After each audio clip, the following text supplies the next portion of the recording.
Hey everyone, my name is Todd M. Casey, and I wanted to thank you for listening to the podcast.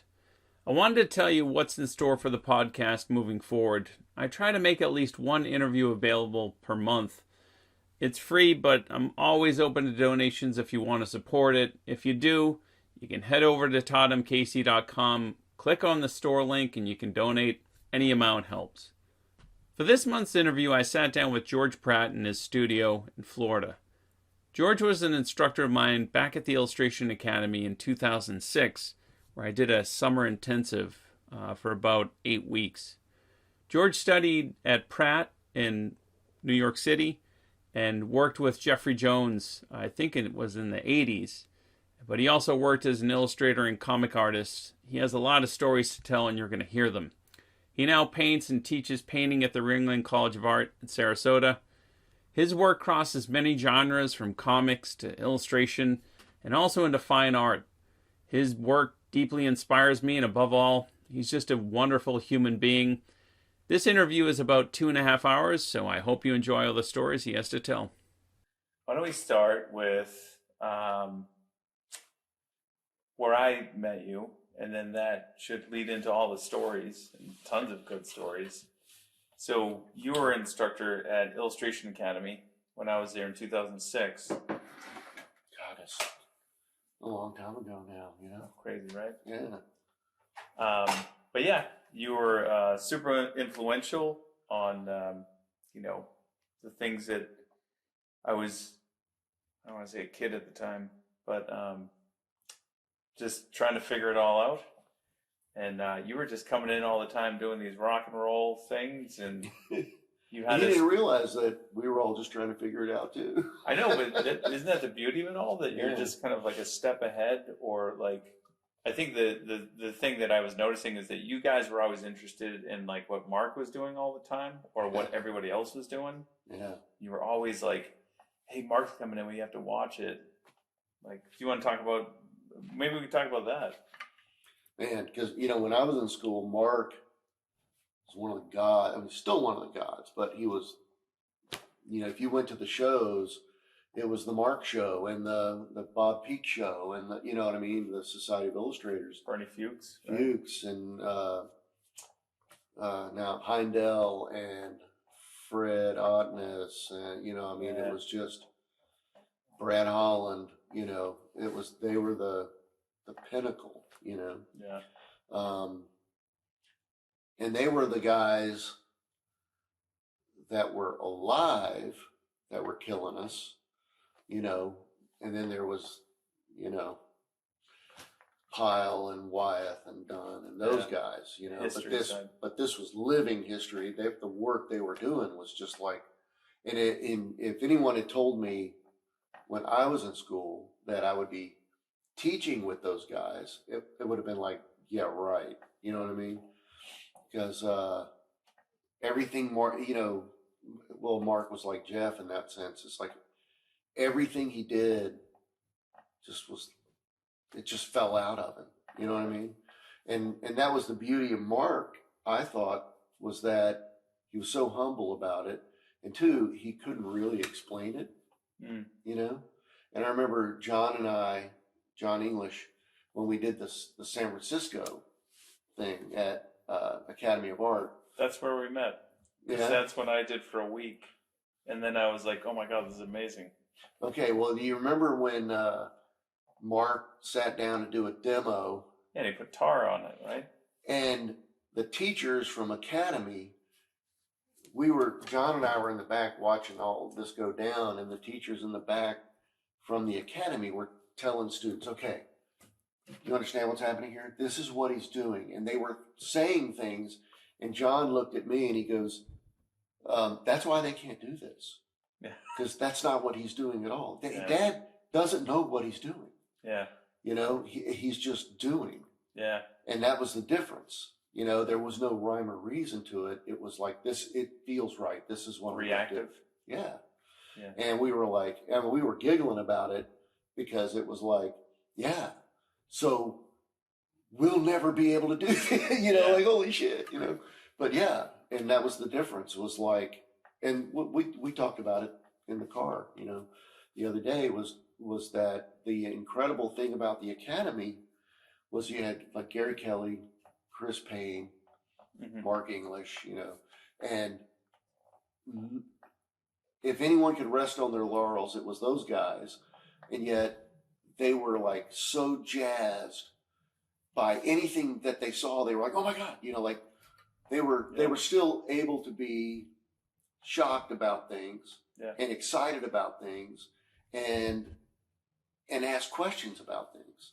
They were still students, they were still learning and loved it, that was amazing. Yeah, I think you were.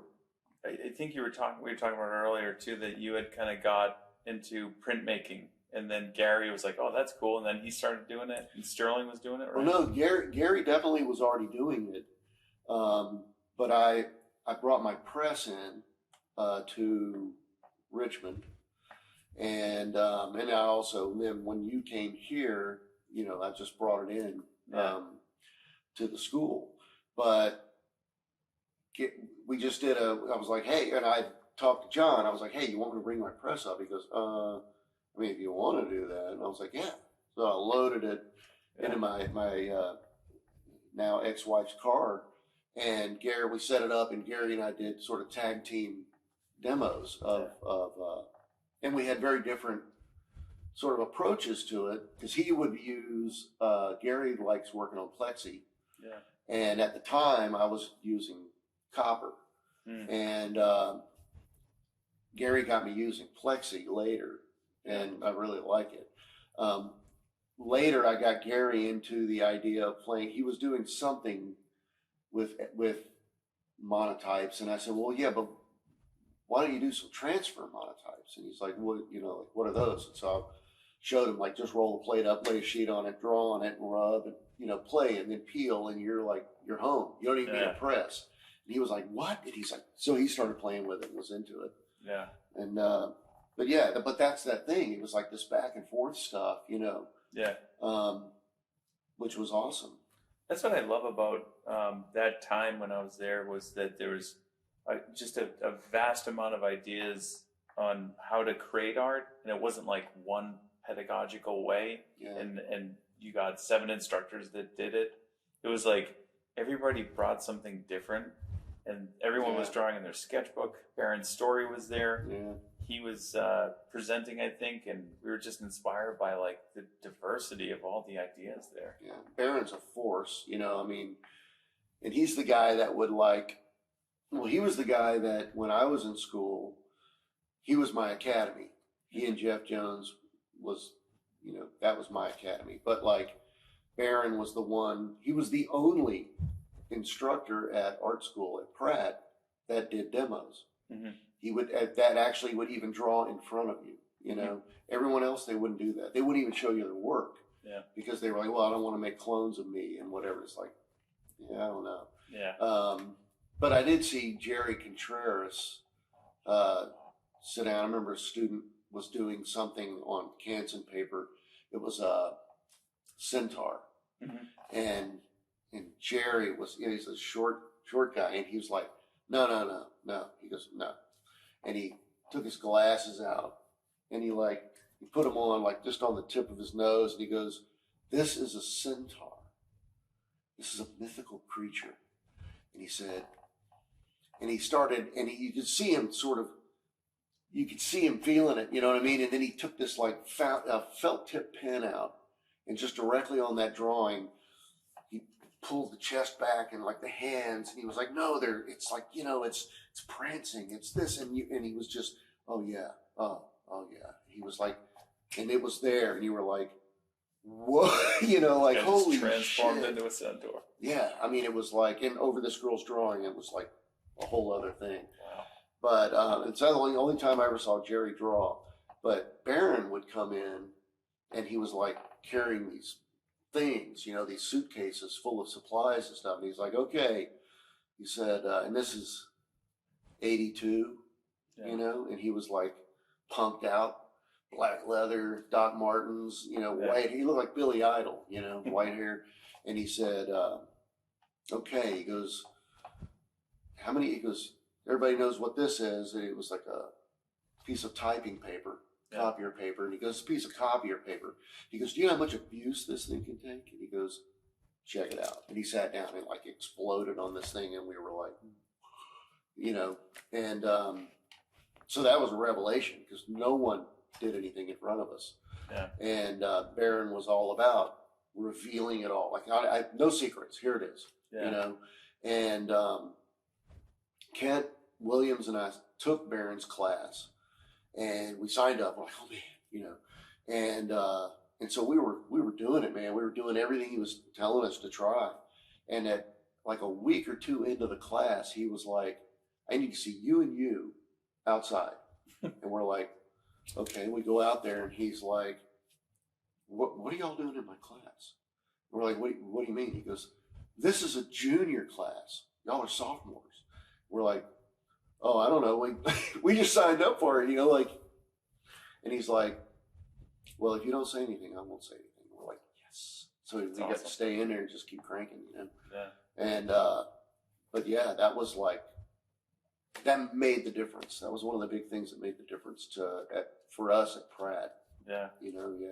Well, we were talking about sketchbooks too, and how in my training, like we at the Academy of Art University, in animation, we drew all the time in sketchbooks. And then at the Academy, it transcended. And I was like, I remember feeling like I was behind there because I was like, everybody was drawing everybody else. And during all the lectures, they were drawing the lecture and the people looking at the lecture. Watching, yeah. Yeah. And you guys were all doing it too. And I was like, oh, this is electric. Like everybody's here. And then I went into an atelier, you know, and it was like nobody drew in a sketchbook. Which that's mind blowing to me because that would be the place where I would think it was happening all the time. Yeah. You know, yeah. And sketchbook for me really was Barron. Yeah. He, you know, that was a thing he pushed hard but he called them journals. Yeah. But he got it from Robert Weaver, and Mr. Weaver, Barron to this day it's a Mr. Weaver. Yeah. And he said Robert Weaver would like, and Barron did that, if you remember, like, you know, like let's say this was his sketchbook. He was like, he had to hand it to you and look in your eye while he handed it to you. Wow. And he said that was, Mr. Weaver did that. Yeah. And it was like, this is an intentional passing of information and you know, it's an important thing. Yeah. This isn't something taken lightly, you know, and whatever. And Barron would do that. You know, he would bring those suitcases full of sketchbooks, but it would be, he had to hand it to you and look you in the eye. Yeah. Yeah, it was incredible, you know, because I played around. I guess every artist would play around with a sketchbook. Yeah. Even as a kid, like, oh, I got a sketchbook, you know, but it was never dedicated to it at all. It was just, well, this has paper in it. Okay, I'll draw. Now, but here's paper too, you know. Yeah. But Barron, it was like, no. And it's it's not just about, you know, it's something I struggle with my own students. I'm like, look, you know, yes, when you call it a sketchbook, I think that it becomes that you've already used this word that sort of cements it in their head that it's sketches. And I'm like, yeah, but no, you've got to start drawing with purpose. Yeah. Like have a reason to draw, you know, and yes, you can sketch in there and stuff. And that's a place to go to get lost in and to try things and to fail in, you know, but also not just doodles, you know, so many of the students that they'll just doodle and it's like a ton of floating things and whatever. And I'm like, and I'm not saying that you're not learning something, but you're definitely not learning about composition and you're not learning how to make a picture. Yeah. And you should put, you know, and James always says, James Martin says, you know, the first 4 lines of your drawing are the edges of the pages. Yeah. You know, and you're drawing into a box and a picture, make a picture. But to get the students to actually focus on something and to like get it out of the center, make it bigger than the box, you know, and to have a reason to be drawn. Like, why are you drawing that thing? You know, other than like I give the students, I put it together as PDF, and it's got hyperlinks and everything in it, so they can actually check off. It's like a visual treasure hunt. Yeah. So I've got all these things in there, like prompts, and if you, while you're walking around, if you find it, oh man, yeah, draw it, get into it. But and how little of it can you show me and have me still get it and that kind of thing. But have a reason to be drawing, and not just because they're so, I don't know. It's like, you got to do it. Yeah. And instead it's like, if you don't enjoy it, why are you doing it? Yeah, I remember giving sketchbook assignments because I taught college a couple of times, and I'm in and out of it. I teach more online, but I remember just giving like fill a sketchbook, and you could tell the ones that did it like the night before. Oh yeah, because it was like super quick, like one quick little sketch, and then they'd flip the page. Yeah. And they didn't go on both sides. But I'm talking about like the Academy of Art and seeing Barron's, and then seeing the influence on the students that were already at Ringling that now came in, and I was like, what am I missing here? And they were just drawing, but filling it. The whole two sides and moleskins. And which I don't even do. I mean, I'm like superstitious with mine. I do it on right-facing pages. And I never draw on the first page. Yeah. It's like this superstitious thing, I guess. Like I don't put your phone number in there. I don't want to mess it up in the first place. It says like put your phone number. Do you ever do it? Like if this is lost, call George Pratt. Yeah. Right. Yeah. Reward. Yeah. Yeah. Even at the Academy of Art, because we were focused on animation. One of the stories I like to tell is that like when I was going to a class, one of the students at like week 2 was like, are you going to the sketch thing tonight? And I was like, oh, what sketch thing? And he's like, oh, there's a sketch thing. And I was like, I guess I'll go, right? Yeah. And then I go in to the sketch room and come to find out the Academy of Art has like sketching every night. But nobody told me. With costumes and everything. Everything. Yeah. You could get anatomy. There was like a group of them that you go to. And I get in and there's already 60 people there. So I felt late to the party. Yeah, and I just dove right in, and I'm like, these guys are probably going to fill like a sketchbook this semester, 2, 3, and I want to do more than them now. Yeah. So I'm like in there feeling the energy, and I think I went every single night and just started banging them out, doing 2-second poses, 30-second poses. And drawing went, wow, Yeah. Yeah. And those sketchbooks are great because you can if you look at the first page, and you're like, oh. And then you start going through and you're like, oh, that's not bad. You can see it happening. From the beginning to the end, they got way better. Yeah. And, Ringling has, students started a thing, Jane Radstrom was one of the ones that started it. And it was Fuse, Figure Enhancement Workshop.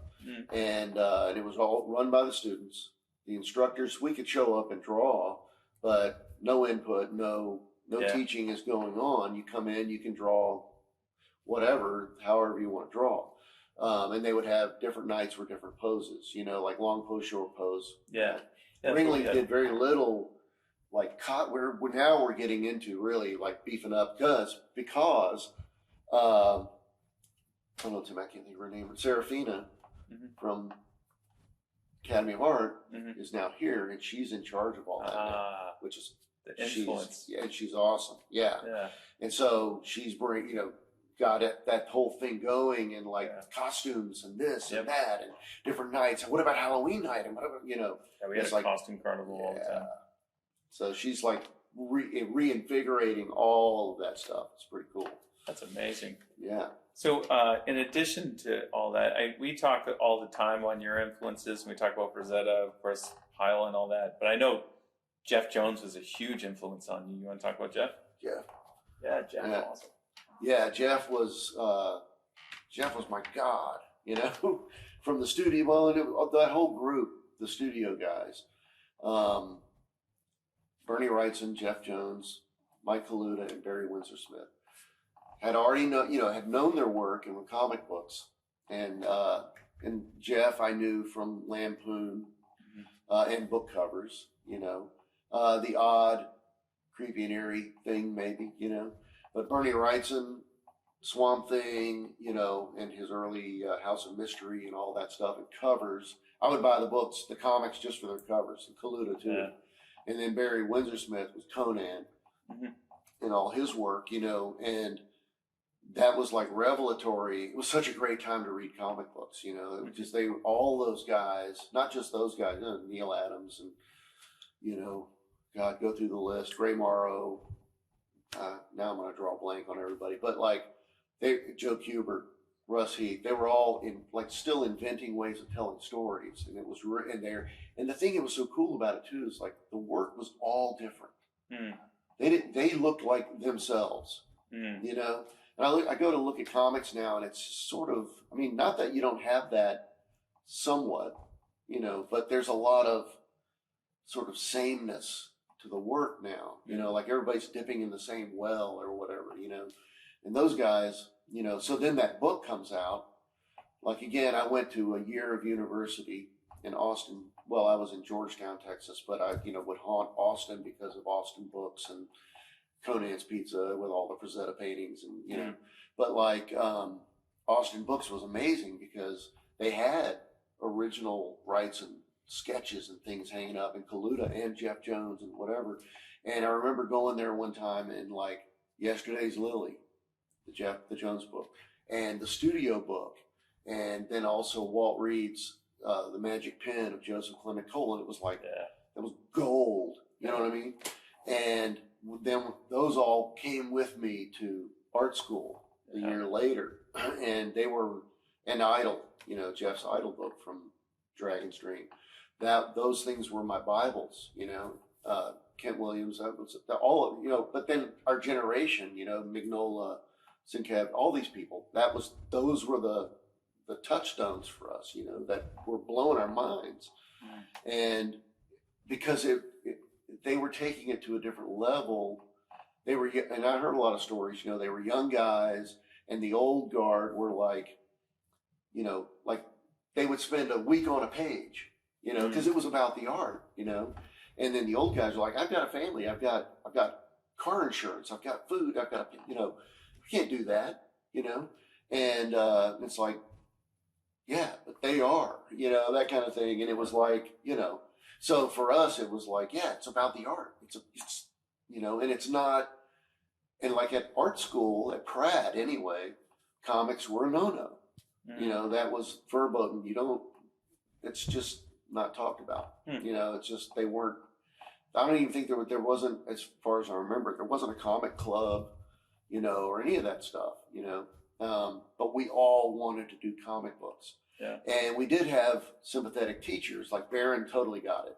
Barron was like, comic book guys? He goes, are you kidding me? He goes like, they're drawers.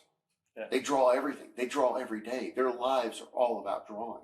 Like, he got it. And then Dave Pasalacqua, Jerry was in, you know, like they got it. They understood it. And there was a guy there, Jacob Landau. And he had ghosted for Alex Raymond, I think, you know. So I didn't, he was in Foundation. I never had him, but I'd heard stories, you know. And then my illustration teacher, God, I can't believe I'm zoning names. He was a EC maniac, and we didn't really know EC yet. That wasn't like that just wasn't in our world yet. We had heard about him, you know, but for us, it was creepy and eerie. You know, where you had Frazetta, you had Reed Crandall, you had Al Williamson, and Angelo Torres from EC books, but we didn't know those. We just knew creepy and eerie. Yeah. And Don Albright, but he was Ray Bradbury's bibliographer. So that was awesome. So he was always he was really into comics. He had an entire collection of ECs, and he was best pals with Ray Bradbury. And so he was always like, "Hey, I'm going to go see Ray this weekend," and that was when they were shooting Something Wicked. So he got to go on the set and all this, but he was like, "Want me to take anything?" And I was always like, "Here's my Ray Bradbury books," and he would get them personalized and stuff. So it's awesome. but we could talk comics, you know. Yeah. And Dan Clowes was my roommate. He was a year ahead of me, I think. And we were from two different camps, you know. We were regular comics, Jones, all that stuff. And he was like, I think that group was real in touch with EC and that like Kurtzman and all that stuff. And they were taking that to a different place, you know. Peter Cooper, he was around a lot too. And he was trying to get Kent and I to do Harvey comics, ink Richie Rich and stuff, because it was easy and you can make simple money, you know. He's like, yeah, he goes, I do it while I'm watching TV, man. You could and we're like, I don't want to ink Richie Rich, you know. Wow. But Peter was like, and he was doing World War III with Seth Tobachman and Rick Altergott and those guys. But so there was this thing going on with comics, but the school wanted nothing to do with it. Wow. And so Kent and myself and Ed Lee and Rick Hilliard and Kent's later wife Sherry, we put out a thing called Darkstorm, and we had to use it. We couldn't get money from the school, so it was all self-done. And Kent and I bumped into Boris at Forbidden Planet. We're like, that's Boris over there, you know. So we went over like, hey, you know, and we were like, hey, we're doing a magazine, you know, would you maybe be up for, you know? And he's like, yeah, I'll contribute something. Gave us a pen and ink to put in there, and Charles Vest gave us, you know, it was awesome. Wow. So there was this thread, you know, going around, and we were all starting at the same time. You know, that's that same bumping into 82, bumping into Mignola at the con, you know, in Sienkiewicz, and everybody was just starting, you know. So it was like it was an amazing time, you know. Wow. And everybody was into drawing and painting. I mean, it was a whole lot. Well, not everybody was into painting, but Kent and I were like, those Jones things were killing us, you know. We wanted to become painters. So you also went up. I mean, I love the comic stories. And then Jeff Jones is kind of that bridge towards, like, I think you went up and you were painting with him, right? Yeah. Jeff's work opened the door for a lot of stuff. I mean, growing up, I was really fortunate. You know, my dad was a physician, and they were incredibly supportive, super supportive, but they were also like, oh my God. You know, like, especially the comic book thing. You know, my dad, both my parents grew up reading comic books. Mm-hmm. So they, like, you know, they understood it, I guess, but can you make a living doing this? Really? Yeah. You know? And my uncle, which you saw in one of his pieces, he was a lawyer. I mean, he didn't do it.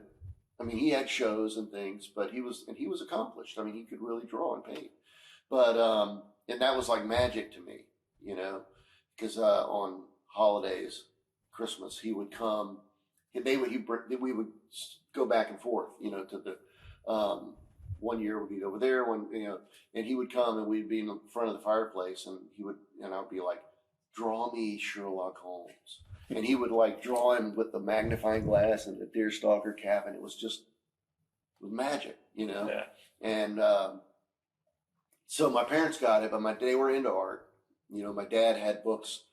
His hero was Pissarro and Sisley, and you know, and they had Monet, and I was a Rembrandt freak, and I loved Homer, Rockwell, of course. You know, I was a Rockwell maniac, but I was also into anything. It was a different time. You know, like I try to explain to the students, like. This was a really different time period because printed matter was everywhere. Mm-hmm. And my dad was a voracious reader. Mm-hmm. So he subscribed to everything. We had The New Yorker. We had Time Magazine. We had Life. We had Look. We had National Geographic. He got all the Time Life books, you know. And then The Game was out, Masterpiece. Mm-hmm. You know, and as kids, we played the hell out of that thing. But for me, it was I'll play the game, but I just want to look at the cards, you know, because they were nice repro, and it was like, wow. And I would always I got the Rembrandt, and I got was it the herring, whatever, Mm-hmm. the Homer, and man, and those were, and I was going to keep them, and I was going to sell them for big money, whatever, but it was about looking at them. But my dad had paperback book covers, paperbacks everywhere, Rex Stout, all those McGinnis covers. Rex Stout. He had all the John D. McDonald's with McGinnis. So that was like, my vision of a woman was McGinnis, 60s and 70s McGinnis. And I just would sit and stare at those covers like, oh my God, those things were just killing me, And then my dad also had all his history books because he was in World War II in the Navy and he wanted to understand his war. So I was constantly looking, and they were full of photos and some really brutal stuff, but they were like this, the Rising Sun by John Toland, and I would carry that thing around. I would read parts of it way above my reading level, but the images, it was all about the imagery, and so I was like, man, you couldn't turn around without hitting imagery. Even if you weren't in a family that was doing that. I mean, it was everywhere, So I was like a print junkie and still am. But man, everything was just like, and I would get so close and look at the way the dots would make the pictures and stuff like that. It was the graphic quality of it, So I was lucky that I had art around me, real art, capital A. And then, and my uncle would come and he would say, well, what do you think about this Rembrandt? And I'm like, yeah, Rembrandt's awesome. I love Rembrandt, but he's not as good as Jack Kirby, And my uncle's like, well, I mean, I could see the energy and whatever. That's very different, and whatever. And they never try to turn me off, But, and the Frazetta stuff, my friend Lum, my best friend in all the world, we were both into the same shit. And his parents were a lot more, my parents were real conservative, but his were conservative about, like, my parents were just glad I was reading. They didn't care what I was reading, Lum's parents were like, we got the same book one year for Christmas called Comics with an X. And I remember Lum coming over to visit, and he was like, going through it, and he goes, what? He goes, wow, these pages aren't stapled. I'm like, huh? It was the underground stuff, and I went over to his house and they had like stapled those so he couldn't see them. And I had a cousin who was like my cousin Jake, my Uncle Joe's, the artist, son, who was the wild child, and going into head shops, and he would give me his undergrounds all the time. I was like 10 years old, 11 years old, and here's, I mean, all that stuff is like insane, but the art was incredible, and my parents, if they had taken the time to look at it, their heads would have exploded probably, but they were like, oh, it's a comic book, and, he's reading. Yeah. And he introduced me to the Frazetta stuff. And he introduced me to Doc Savage with those Bama covers, and, thank God for Jake and Jeff, my cousins, and but my parents they were glad that I was looking at anything, and they never, got weird about it. I remember bugging my dad to take me to, what was it called? It was the new Camelot. It was a brand new comic shop in Houston. Houston was the big city. And there was Roy's Memory Shop, which was an awesome store. And my friend Lum introduced me to that thing. And it was in Houston. And we could sometimes kind of cajole. His mom would take us to Houston sometimes. And my mom would sometimes take us to Houston. So we could go to the comic shop. Because there wasn't one in Beaumont. And then I remember bugging my dad, this place opened up, Camelot. And they've got a gallery, Dad. They got a Frazetta, and it was, I forget who all the collectors were that ran that place, but one of them was Russ Cochran. And he did all the EC stuff and whatever. And he had been doing, commissioning all the Carl Barks, Scrooge and Donald Duck paintings. And he had bought a Frazetta. He had a lot of Frazetta stuff. He did this, sold a lot of art. And so I talked my dad into it. He's like, oh, fine, I'll take you there. you know. So we drove, it was the grand opening, and we went to this thing, and it was like the first floor was comics, new and used, you know, boxes and the whole bit. Second floor was the gallery. And we went up there, and there's those duck paintings, which those Karl Barks duck paintings are gorgeous, you know, they're awesome. He was the guy that drew Donald Duck, you know, for years for Disney, you know, and then he started doing these oils, and they were going for big dough for 1970s, you know, and but we get up there, and they have the theater ropes in front of the Rosetta, you know, and it was that one Morning Star where he's like, you know, with the mace, and it's 16 by 20, and I remember walking up to that thing. And it was like you felt like you could reach in there. It was so volumetric. You could reach in there and actually grab that figure. Yeah. God, it was unbelievable. You know, it was just like, and it blew my dad's mind. He was like, he was like he got it. You know what I mean? Yeah. But what really blew his mind was next to it was a Maxfield Parrish. And he grew up with Maxfield Parrish. He was like, that's a Maxfield Parrish. And he's like, oh my God, you know, he was just like stunned, you know. And then I remember it's the first time I'd ever seen this thing, because I was in high school, you know, junior high school, turning around, and there's the photo print for Jeff Jones's Blind Narcissus, which the studio book didn't exist yet. But there's this thing, and I was like, didn't even know it was Jones. I was just like, what the hell is this? You know, like, God, I think that painting blew my mind, you know. Yeah. And I can't even tell you what all the other art was there. They had like Virgil Finlay and, you know, all this stuff. It was incredible. But that was like an awakening for my dad for Zeta. Like all of a sudden he was like, wow, you know. Yeah. But yeah, that art was everywhere, you know. And my parents were incredibly supportive. So I was super lucky in that respect. And you know, and I went to college for a year, and then my mom and dad went to New York for one of these medical conventions and stuff, and they took it on themselves. They did a couple things. They went to Pratt Institute to look around. My dad knew about it because of the last name, and he grew up hearing about it and whatever. And then they went to Marvel Comics, and it was closed. It was like a Sunday or something, but the mail room was open. And Marie Severin was in the mailroom, and she was like, oh, your son is into comics and whatever. And they're like, yeah, well, and they're like, yeah, and he really wants to do this, but we don't know anything about it. We're freaking out, whatever. So she like said, okay, well, here's our address. My name is Marie Severin. Have him send me some stuff, you know?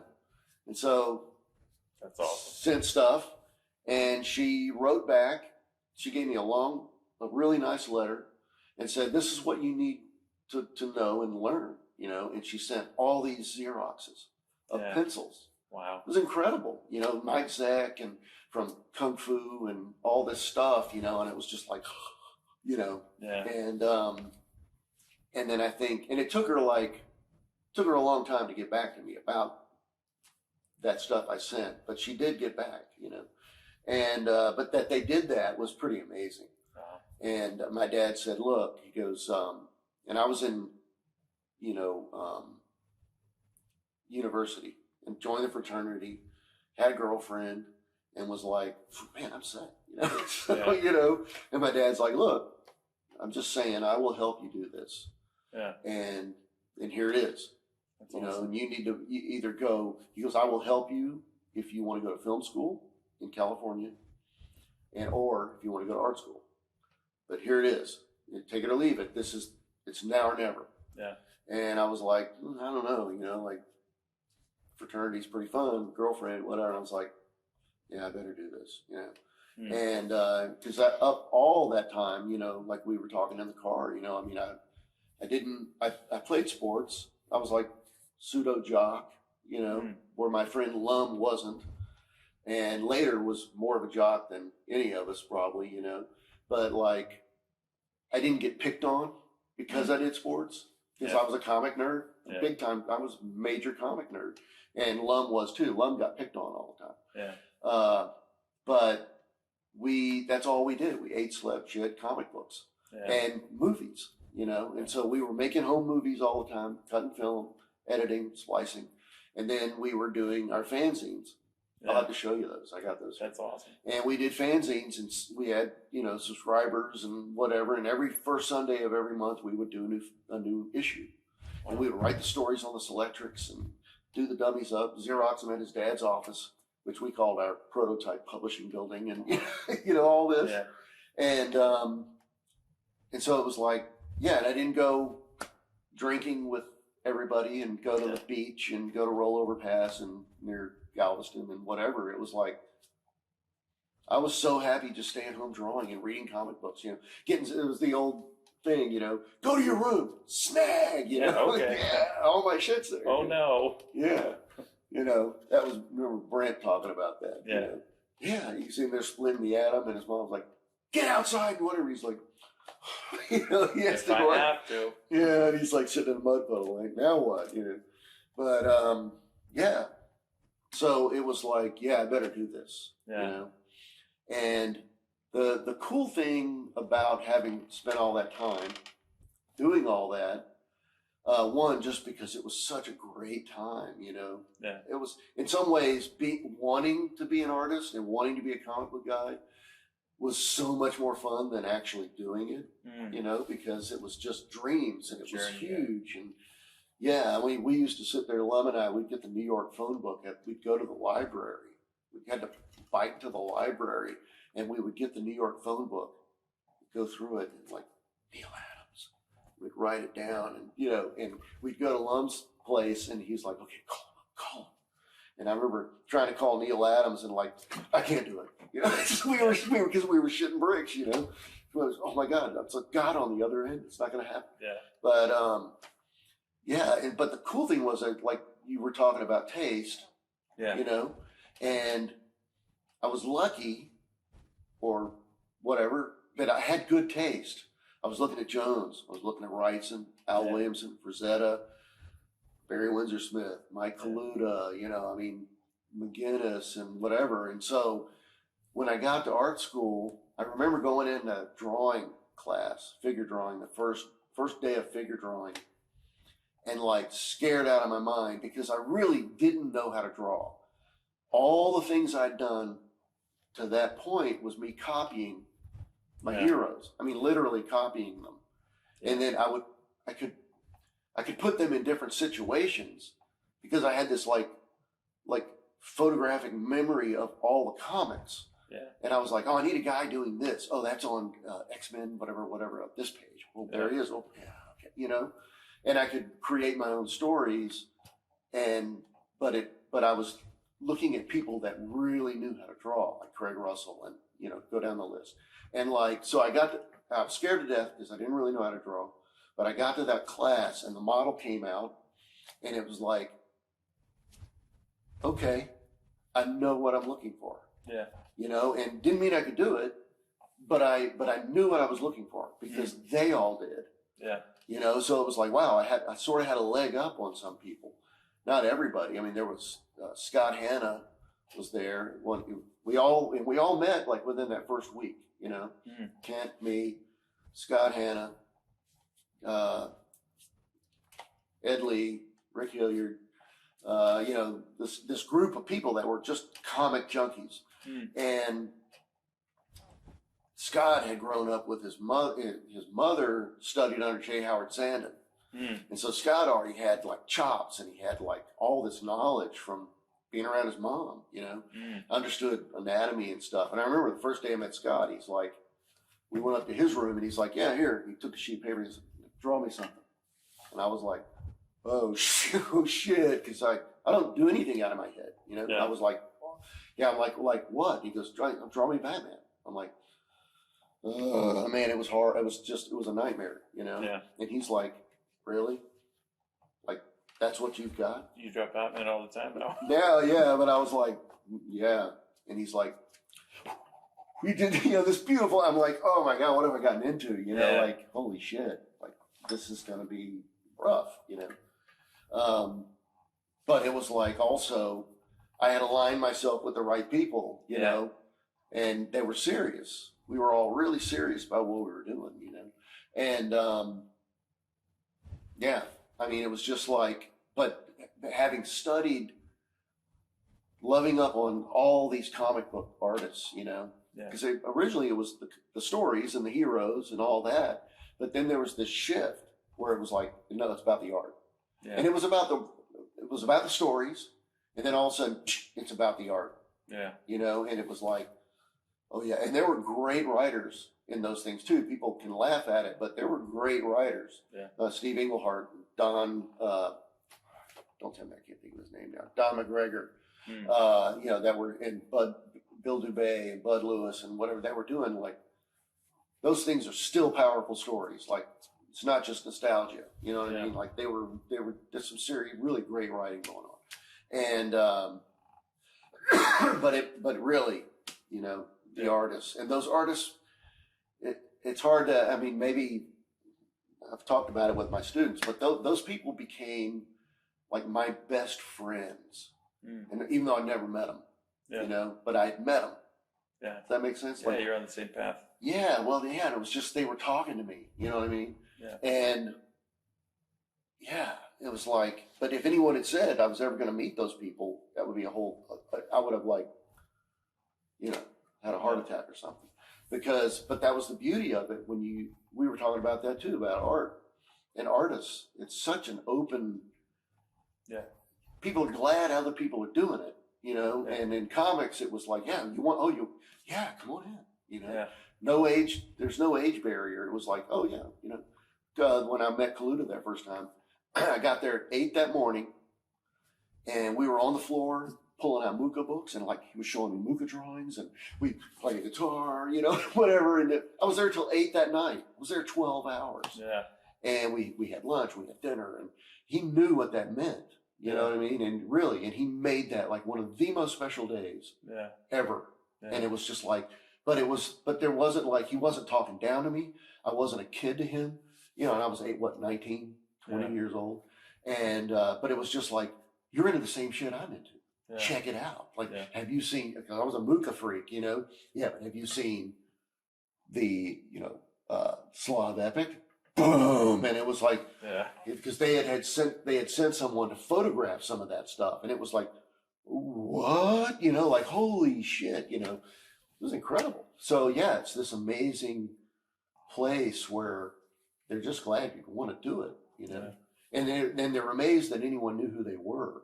Yeah, that was the weird thing to me, because like they were like gods, and it's like how do you even know who I am other than it's a name on a comic book? Yeah, a little weird thing. So anyway, I went off on a. No, that's great. But so you were at Pratt. I remember you were telling the story, and you were trying to learn how to paint as well, and I think that's how it gets over to Jeff, right? Yeah. So we had heard that Jeff was going to be at a comic book convention at the New York Comic Con. So Kent Williams, Ed Lee, and Sherilyn Van Valkenburg and I were like, we're going. God's going to be at the, so we went. So I don't remember if we rode the subway or Sherilyn had this, the Hawaii 5-0. The Lincoln he would drive around in. Mm-hmm. Sherry had that car. It was old, and this thing was a tank, but I don't know. So I don't know if we drove up there with that or if we took the subway, but we took stuff with us. Like we were going to show Jeff what we were doing, Yeah. And so I had this big vinyl portfolio, it looked like it was like pleather, and I had like watercolors in there, and then I had this thing in there. And so we go up and Jeff had this, it wasn't a big table, but he had like some of his watercolor and pen things sitting there. And he was there with Carol. And I can't believe I'm drawing a blank on Carol's last name. But and I don't remember if he had any oils with him or not, but he might have. But I remember going, showing him this thing. which is, me copying one of his drawings, but doing it in paint. Sort of, yeah. So Solomon Kane. Oh yeah. And Jeff was like, "That's it, huh? You told the story. It's cool to see it." Yeah, I kept everything. Yeah. And he goes, "Wow." He goes, "I've never seen it in paint." And he goes, "How did you mix this color?" And I don't remember how I did it now, but it was like burn umber and something, maybe, I don't know. And he goes, awesome color, and so, and then, and I remember, it really cheesed Kent, man, because I said, "Would you be up for doing a swap?" Which is pretty stupid, but all he can do is, all he can do is say no, right? Yeah. And he says, "Yeah." He goes, "Absolutely." He goes, "Yeah, pick something out." I'm like, and Kent's like, "Oh, yeah." He was not happy with me, so we did a watercolor for a watercolor. Yeah. And I still have that piece, that thing. I studied the hell out of that thing, Yeah. And but Jeff was, he checked everything out. And he goes, "You guys should come up. Let's go landscape painting." Yeah. And we were like, "Huh?" Yeah. And he's like, "Yeah." And I remember, and we wasted no time getting up there, Yeah. and going painting with Jeff. And that was, again, revelatory, because the school, we were getting, in illustration, you got skills. Mm-hmm. But Kent and I later switched out because we wanted to be painters at this point, drawers and painters. We were, the comic book guys are drawers too. I mean, illustrators, and illustrators are painters. But then we still had this thing like, oh yeah, but it must be different. Fine art, So we switched into fine art because it's called drawing and painting. Yeah. Yeah, big mistake. Yeah. It was all still being run by the abstract expressionist guys. Like we had Rudolph Baranick as a teacher, and and they would bring in people like Vito Ascanzi. I'm not saying his name right. The guy that had himself, crucified on a Volkswagen Beetle, and got himself shot in the arm on a video and shit. And it's like, and we would bring our pieces in and hang them up, and they would just laugh at us, because they were all abstract. Yeah, they were all just throwing shit around, and we're like, and they would like, "Why don't you hang it upside down at least?" It's like, Yeah. So Jesus. it was hateful, And I remember going to Baranick's studio, and I had driven my car up. That was senior year for me, which it was a junior year for me. I only went 3 years. Struggling to find a place to park in Greenwich Village. Yeah. And Soho, actually. And finally finding a spot and going up to Baranick's studio, and it was just, and I was probably, that's what being young and stupid is, right? It's just like, now I look back, it's like I should have stayed up there and we're like really like, listen to what he had to say and whatever, is Rudolph Baranick. But it was just these abstract brown, and I was like, so I got up there and he saw me there, so I got checked off, and I was like, "Oh shit!" I said, I think I parked in a whatever spot. I'm out of here, man." I was like, what a dumbass. But yeah. But so that was it was a huge mistake for us. Yeah. And the head of the department though was I'm not gonna be able to remember his name. Asian guy, really cool guy, and Ted Kurhara. And he said, he had a critique, and he said, "Look," he pulled me aside, and he goes, "Look, no one in here gets what you're about. Yeah. They don't even want to look at it." And he goes, "So look," he goes, "go do your thing. Come in every other week, and I will force them to sit down and actually deal." Yeah. He goes, "But you're not going to get what you're looking for in here, I don't think. Yeah. So go do your thing." And, so he was cool. Yeah.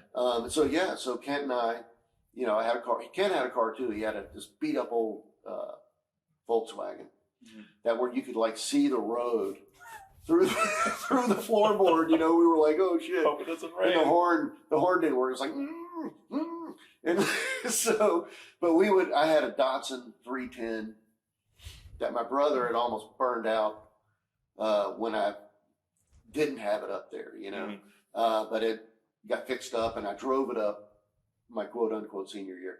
And the drive up was awesome because I went to the Tennessee State Fair, the big, what is it called? World's Fair.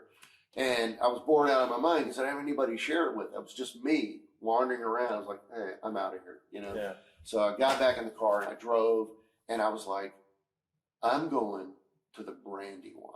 And I did. I went to that thing and blew my mind, man. Yeah. I was just like, and so later, Kenton and I went together. And there's some funny stories with that stuff and it was back then, it was just farmland. It was not like what it is now. It was just farmland, And when I went up there, it was like, it was the NC Wyatt's 100th birthday or 150th, I don't know, something crazy. And I bought these mugs, and I bought one for me and one for Ken, and just flipped on those paintings, Yeah. And then so Kent and I went, and this is part of our deal during this time, we went, and so the 310 wasn't a big car, but it had a lift back, and we would put all our shit in the back, and we drove there, and we got there at like midnight. It's like November, freezing, and literally we felt like we were in the middle of nowhere, which we kind of were back then. You were kind of like just in the middle of nowhere. And we pulled in, and there was the river, the Brandywine, and we had 6 packs of beer, and we went and put them in the river to cool them down, and we took all our gear and put it in the front seats and threw all the seats down, so we had this big spot, and we had 2 sleeping bags that we zipped up together to make one big sleeping bag. Yeah. And we had bought NyQuil. But first we had to run around, because we're at the fucking Brandywine. And so we're running around taking pictures late at night in front of this, the wall of the museum and shit. And the guard woke up, he's like, what are y'all doing here? We're like, oh my God, we're at the Brandywine. And he's like, oh, whatever. And we woke him up. He was asleep, Anyway, so we don't really know where we are in relation to this museum. And it's freezing. I mean, and we were taking dumps out of it. We didn't realize it was the parking lot, because it was just shell and grass and shit. And then so we climb into the back of the thing in the one big sleeping bag. We drank NyQuil and slept, And in the morning, it's like the condensation was dripping on us, and we're like, and people are like looking in at us, and we're like, and we realized like, oh, we're only like 20, 30 yards from the museum, and there's, Anyway, we had all our gear, and we went into the museum, and we paid to get in, and it's run by all these little old ladies. And I mean, man, oh my God, running up down those stairs, and Treasure Island, kidnapped, and the still life painting you did in like 3 hours. All that stuff, and then the piles, and they had Pyle, they had Dunn, they had Arthur Rackham, they had Maxfield Parrish, they had I mean, we were just like flipping out, and Andrew, and so then we would see this. And then we would run out and get our shit and run down the river and set up and do some landscapes. And we were covered in oil, and we'd come back and we would pay to get back in and go in, and we'd walk around with our shit. We're like in front of these paintings, just like, and we would and then run back out and then do some more painting. And we were doing it, and they finally were like, yeah, just come on in, just come in. We didn't have to pay anymore. Just go. And it was just like unbelievable. And so, and we ended up, we stayed one night in a hotel, And we went to this place called Mr. T's, Mrs. T's, I think. And it was like this very strange place where they serve steak and whatever, and people with these bow ties, but it was really kind of risque or whatever, you know. And so, but we sat in a room and painted each other, you know. Yeah. And I remember painting. I've got that somewhere, in Kent, and you know, he's having to be real still, you know, and he's like, "I'm never posing for you ever again." But it was awesome. And then near the end too, we were like, as the sun would set, we had those little 4x5 things. Yeah. And we were like running to this. Well, we went to one place. It was this beautiful house, like something out of a Andrew kind of thing, but with a peaked roof, and it was beautiful, you know. And we're like, man. And we went up to the door. And we're like, can we paint your house? And the girl's like, it doesn't need painting. Yeah. And we're like, no. And she goes, oh, I don't care. So we set up, we're painting, and my mom has this painting. And, but then the owners showed up and they're like, what are y'all doing? Get out, leave, get away. And we're like, oh, fuck. So, but, and then we raced to some other place as the sun is setting. We were doing these fast whip out paintings, you know, where you could barely even see the canvas. So we were like having to go by touch and where our paint was and whatever. And I still have all that stuff. It was just an incredible time, you know. And so then, and then going up and painting with Jeff, that was like wake up call, because we were, you know, emulating his stuff and trying to like copying the hell out of it, trying to learn something to, you know, to be able to do it. Yeah. And the paintings look pretty, you know, his paintings look really sort of delicate and stuff at times. Beautiful. Yeah, oh man. And yeah, you know, and that was a revelation too. He lived in a trailer at that point, and he was sharing the trailer with John J. Muth, who was dating his daughter, who they later married, later divorced. But and Jay was the guy that introduced us to, like, you know, hey man, have you guys heard this new album?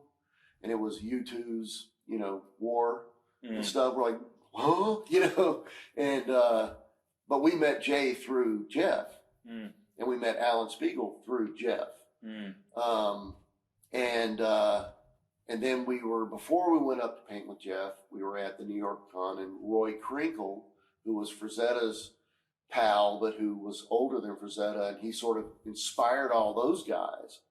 He had just passed away, and Bernie Wrightson showed up at the convention. And Kent and I were set up in this back room, and I was like, that's Bernie Wrightson. And we were both like, fuck, Bernie Wrightson. And so I went over and I was like, hey, you know, we had met Jeff already, and he had invited us up. And I said, oh, hey, you know, whatever. And I said, we just met Jeff, and he said, he wants us to come up and go painting. And Bernie's like, really? We're like, yeah. And he goes, hey, when you have Jeff call me, that'd be great. I want to come over and let's do it. And we're like, you know, like, holy shit. Yeah. So we did. We got there, and Jeff called Bernie, and Bernie comes over with this portfolio, and he didn't have any of the Frankenstein stuff, but he had The Stand, which is crazy because that book didn't come out for years with his illustrations. And but he had them there, and we were like, oh, you know, and are they as good as Frankenstein? No, nothing's really as good as Frankenstein, but they were like classic Wrightson, you know. Yeah. And so yeah, we all went out painting. It was like crack of dawn, and it was Bernie Wrightson, Jeff, Dan Green, me, Jay, Kent, and Glenn Pepple, and Sherry. And we all went, you know, and as we're driving, here's Bernie Wrightson in the car next to us, and it's like misty. It's like, you know, the sun's not even up yet, and we're going through the Catskills, and there's mist coming across the road, and Bernie's telling ghost stories. It's like, you know, you couldn't wish for better than that. And it was like, and they were true stories that he had experienced and stuff. We're like, wow, you know, but we get out there and we're like painting this. We're on this hillside, and and again, you know, like Kent took some pictures But it was film, so film wasn't cheap, you know, and like, so we didn't shoot our lives like we can now. Yeah. And I would give anything to have shots of all our easels on the hillside and, you know, all this stuff. And there was a farmhouse and they had a silo. We were all painting. And I remember Jay and Dan were like, man, there's something weird about that silo. Like, it doesn't look right, you know? And we're all painting away. And of course, there's Bernie. And he's painting this thing that has nothing to do with what we're looking at. And it's like some creature's going to come out of the woods and rip your face off, you know? And we're like, oh, okay, you know? And like, so they're like, we got to go see what's going on with this thing. So they run down there, Jay and Dan, I think, and maybe Glenn, run all way down there to see this thing. And they come back and they're like, you're not going to believe it. It's just a giant plywood shape of a silo. Wow. Just leaned up on the thing. And they were like, yeah, it just didn't look right. You know, like it didn't have, you know, but it was pretty wacky. But watching Jeff paint was surprising because he beat the shit out of canvas. Yeah. You know, it was like he was attacking it and scrubbing and whatever. We were like, oh, you know, like it looks dainty, but it ain't, you know. Yeah. And then he would work for a while and he would wander off into the woods. And we were like, what's that about? Yeah. And 30 minutes later, he would come back and look at it and just attack it a little bit, you know. And what was amazing was he was able to take a busy scene. We were trying to paint all this stuff because we had never done landscape before, really, kind of, you know. Mm-hmm. And he was so good at like distilling it into almost like an icon, you know, to throw out all the superfluous stuff. And he could like boil it down. It's like he almost like he had binoculars on and could like see this something, and like bam, and it was just this, man, you know, it's just like he could like the composition, the simplicity of it, and whatever. And it was like, oh, because I'm trying to paint all this stuff, you know. Yeah. So there were like a whole bunch of things in there. And later with color, you know, Jeff bailed me out because I was so into Sargent and wanting to, I mean, I had a ton of colors on my palette and I just was like in the weeds trying to figure out how to make any of this stuff work. And I remember asking Jeff, like, you know, what do you think? And it was this painting I'd done of a woman. She had a sort of a, you know, hood kind of thing on and whatever. And it was a long, tall painting. And Jeff was like, he goes, you've got like way too many colors on this thing. He's like, you have way too many choices here. He goes, I want you to go out and I want you to just take burnt sienna and viridian green and white. Yeah. And go. And it may even have been burnt umber or raw umber. Yeah. Hazy. But so I was like, okay. So I went out later, you know, and I was living in, I was out of school at this point and was living near Prospect Park, and Kent and I would go into Prospect Park and do landscapes early in the morning and paint for a few hours. And I was like, okay, I'm going to do this, you know. And I remember going to the lake and like squeezing out just that little bit, and it became a value thing and a temperature thing. Yeah. And it was like simplified it. Yeah, like, oh. And and Jeff was trying to explain to us too. He said, look, you're not painting the thing. You're painting the air between you and the thing. And every object is a vessel for air. And he goes, and that's all I can tell you. He goes, I can't explain it better than that. He goes, but now that it's in your head, you're going to be thinking about it. And he goes, but it's not that thing. It's this between you and the thing. Space. It's the air. Yeah, the space. And it was like, you know, like, okay, you know. And then I remember asking him too, because if you straight up asked him, he would clam up. He gave you nuggets, right? Yeah. And it would be, I'm having trouble with this. Oh, you know. But I remember asking him, like, what's it like for you painting? And he said, he goes, I have to learn how to do it every time I sit down. And part of me was like, yes. And then the other half of me was like, shot. no, like if it's that way for you, like, oh my God, like, holy shit, it's like a forever thing, Yeah. Yeah. And he said, he goes, I keep waiting for everyone to figure out that I don't know what I'm doing. And I've heard people talk about, what do they call it? The imposter syndrome, that it's not real, it's bullshit and whatever. It's like, no, I think it's real, Yeah.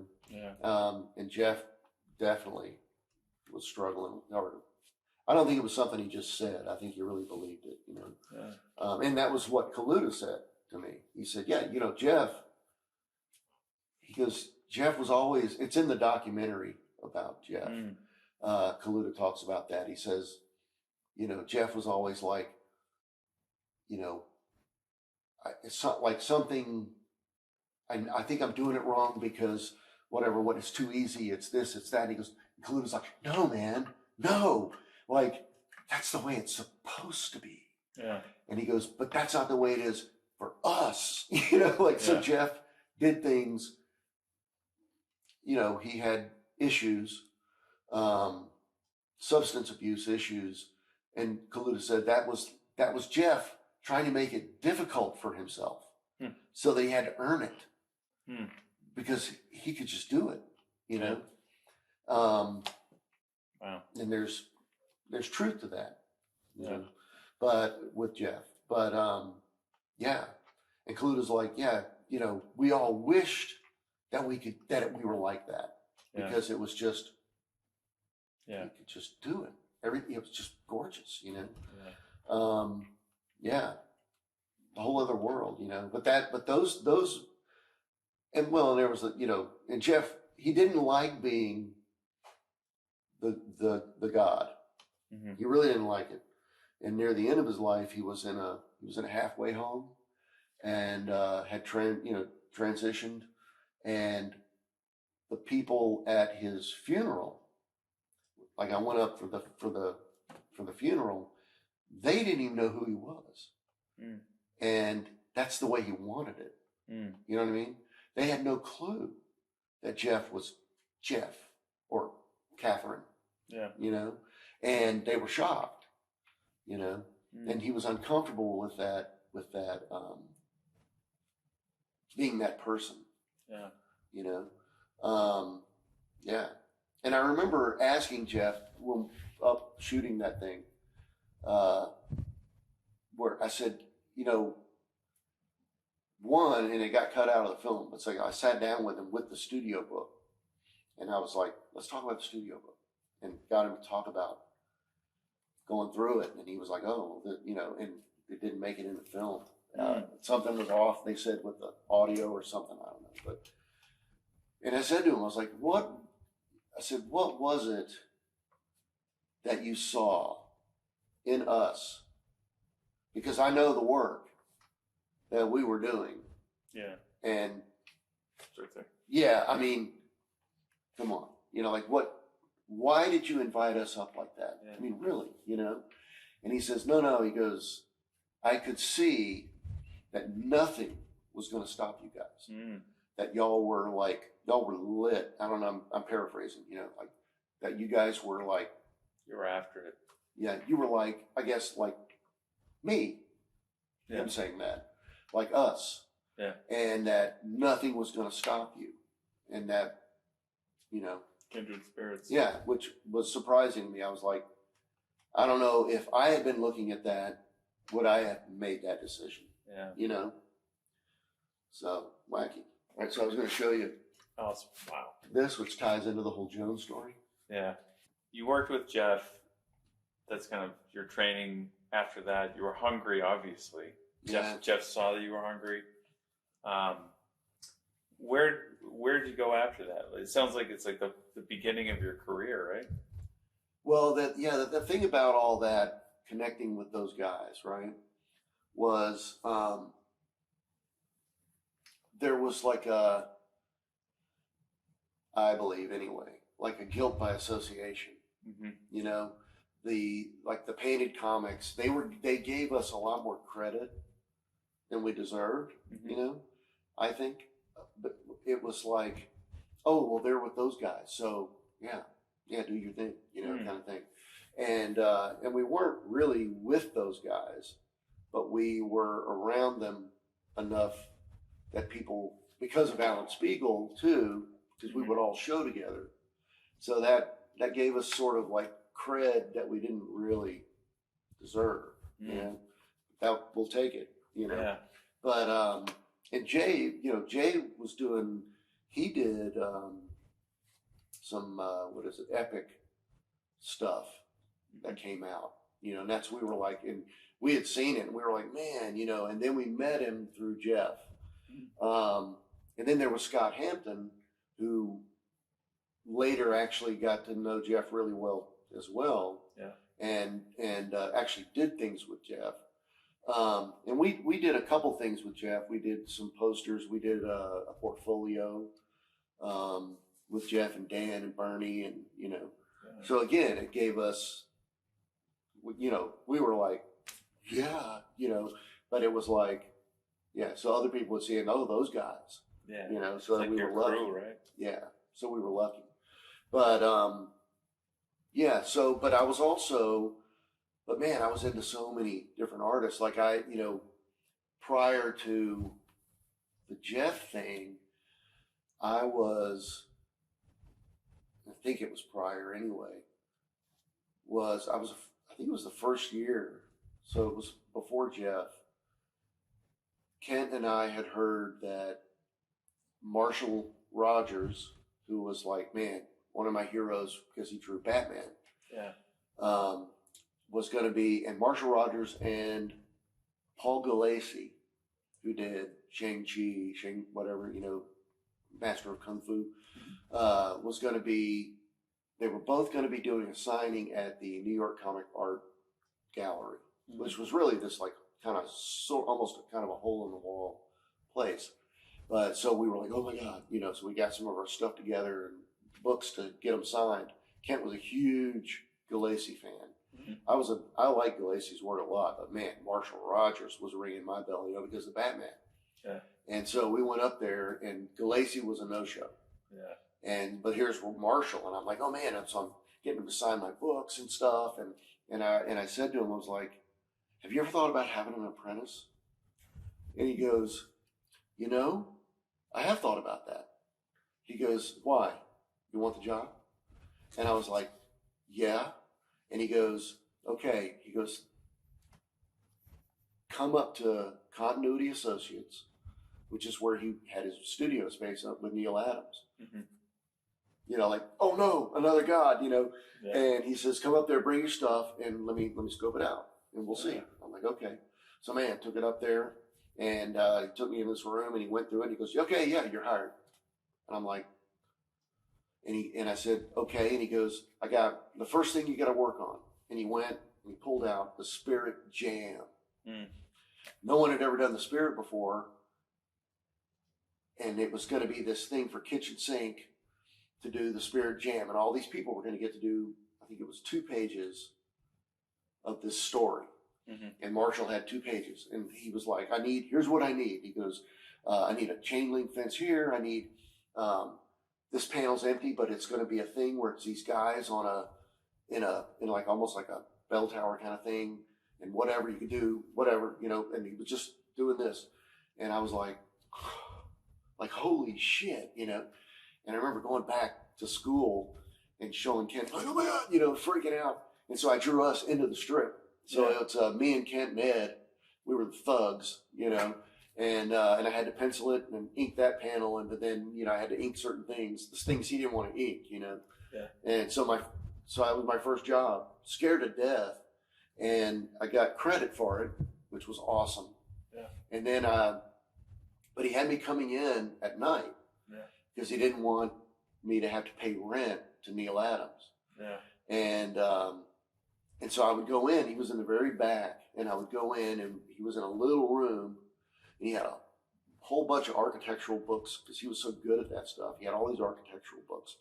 Yeah. And he would sit there smoking dope and eating Zwieback crackers and drinking sodas and coffee. Yeah. And he was working on the Coyote for Eclipse, and he also had some Doctor Strange. He was getting ready to start doing Madame Xanadu. And so I would do inks on some of the chain link fence stuff, you know, or hey, I need a Corvette drawn here at this angle, and I would have to go into the back in the front where Neil had this amazing morgue file, and it was all cataloged. So I would look up cars, Corvettes, pull it out, find the right shot, Lucy it down, pencil it, you know, and then I did a lot of the Zipatone on the Coyote strip. So, and then Marshall was really specific about that too. I want my dots have to line up at a certain 45-degree angle, whatever. And so I would, you know, and cut it all out, and we would pull all-nighters, you know, and then I would have to get on the train, get back and go to class. Yeah. And but I was in heaven, you know. Yeah. And we would talk about stuff because Marshall it was entertainment. Yeah. It's entertainment. And I'm like, no, it's art, you know. And he was like, no, dude. He's like, it's entertainment. It's here today. It's gone tomorrow, you know, whatever. And we didn't like butt heads, but it was like we had very different. And it taught me that I don't ever want to do a regular book. Like I don't have it in me, you know. So it was worth it, but I didn't. And I remember hitting him up one time, like, am I going to get paid? You know? And he says, oh yeah. And I think I got like $75. Yeah. And I was like actually kind of pissed off, you know, because we'd done a lot of nights, all-nighters and this and that. And I was like, but stupid young guy, but I was getting credit for everything in the books, which was gold, you know. And I remember one time I went upstairs and I was in the studio and there was freak show pages from Bernie Wrightson. And it was like, what? I was like, oh my God, I was flipping out over these originals. And so I asked Marshall if I can come up and scope. He said, yeah, whatever. So he came up and we're like, fuck, you know, like flipping out over this stuff. Yeah. And there's a whole other part of that story that I won't get into, but that I carried a grudge for a long time about Neil Adams, and but finally let it go. Foster got me to go to IXCon, and Neil was set up across from me, and I was like, you know, I mean, Neil was one of the gods, you know, I mean, but anyway, I remember going up to Neil and just saying, man, thank you for giving me an amazing childhood, you know, and yeah, buried all this weirdness, but so that was awesome. But yeah, I mean, because I was copying Adams like a maniac as a kid, you know. I never traced people. I eyeballed it. And I can nail things, you know, because I'm for whatever reason, it was like point of pride, whatever, you know. Yeah. But and that's it's like how I learned how to draw. You know, were people tracing? Is that a normal thing? Well, yeah, I guess some people would trace but I mean, as a kid, I never traced things. I always looked at it and tried. I never traced anything either. Yeah. But I think a lot of people did. Really? Yeah. You didn't feel like drawing. No. Yeah. And then and we were talking earlier too, you know, the other day about Bolopticons and projectors and all that. And in school, I remember Dave Pasalacqua, because right next to our room, there was a room full of Lucy's. Yeah. And he's like, don't ever let me catch you going into this room. Yeah. You know, you do not want to be a Lucy jockey, you know? Yeah. And Barron also, like, do not project this stuff. Yeah. Grid it. Learn how to work a grid. Yeah. You know, and that way you're learning you're getting better at drawing. You don't even grid, right? You just freehanded all of it, right? Yeah. Yeah, I don't grid anything either. Yeah. I don't even see the point of a grid. Yeah. Well, I get it a little bit, but yeah. Well, but Barron was all about let's learn how to stretch it and learn how to, X and Y axis and this and that, and So, but yeah, no. But I'll have students. It's obvious, and it's so funny. James Martin, he gave an assignment to do like a master copy, and he told him, he's like, I want you to grid it. Mm-hmm. I want you to grid it so you're really getting it correct. Yeah. And this one girl had put it up, and she did a great job, but she didn't grid it. She traced the photo? Well, we don't know, but she nailed it. She did a really good job. I don't think she even projected. I think she just really got it. Yeah. And James is like, this is really good, like whatever. I have it on film. And he's like, this, that, and he goes, but you didn't grid it. And he goes, you know what happens when you don't grid it? And she's like, what? He goes, there's this puppy, and it's out in a field. And he starts hopping around like a dog.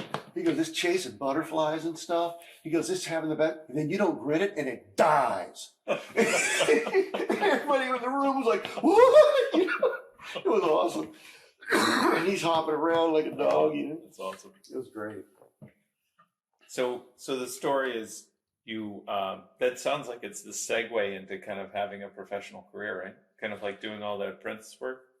Yeah, and I don't know I can't even tell you now like how long that went on. It wasn't super long, but it was enough. You got credit. I got credit for everything, and it taught me. I learned that. Yeah, I don't think I want to be a comic book guy. Yeah. Or definitely not a regular comic book guy, because I don't have that in me. And yeah, so that was a wake up call. And then I'm trying to think. Then I got turned on by a lot of other guys, like we were talking earlier, like Lipke. I was already into Mark and all those guys, but I was Mark English and Heindel, Kober, all that stuff. Mm-hmm. Sandy Cosson, again, let's go through the list. Yeah. But I had, and so I got out of school and tried to get work. My stuff was loose. Mm-hmm. And I remember like, man, and we were like, no one taught us how to put a portfolio together. No one taught us anything about the business. Mm. I mean, it was, we were flying by the seat of our pants. And I remember wearing a 3-piece suit, carrying my portfolio, hitting the bricks, man, and like getting FaceTime with different editors and just not getting any work. Yeah. Couldn't get work. My stuff was too loose. And while we were students, we, I feel like I almost pulled a muscle or something, but we, Ken and Ed and I, we started what we called we were Talking Oak Studios, and we were still students. We were students, and so we had done these fake covers, which I still got all that stuff. But we had done, House of Mystery, and and we did these drawings up and inked them and the whole bit.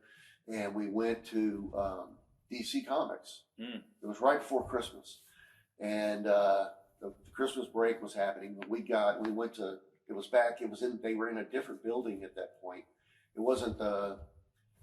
It was the the one where you go and there's Atlas with the thing. Mm-hmm. Yeah, it was that building. We go in there and we went up, and there was some guy there. I don't remember who it was. A professional comic guy in the waiting room, and we had our stuff. And we're freaking out. We're excited, And he was like, "Hey, you guys here trying to get work?" And we're like, "Yeah." And he goes, "Hey, can I see what y'all got?" And we're like, "Yeah." We're pulling stuff out, and he's like, "Oh man," he's like, "You guys are in, yeah." We're like, like freaking out. We're like, "Oh man!" And Dick Giordano came out and said, "Yeah, let's go." And we all went, but we went as a group, Ed and Kent and I. So we go in there, and he's looking at stuff, and we had done different things. Like I had inked one of Ed's, and whatever. And he was looking at all of it, and he's kind of looking at us, and he goes, "Well, you guys know I mean, you guys know you're not ready. And we're like, like, oh, Out of the waiting room, said we were. Yeah, and he's like, this isn't a playground.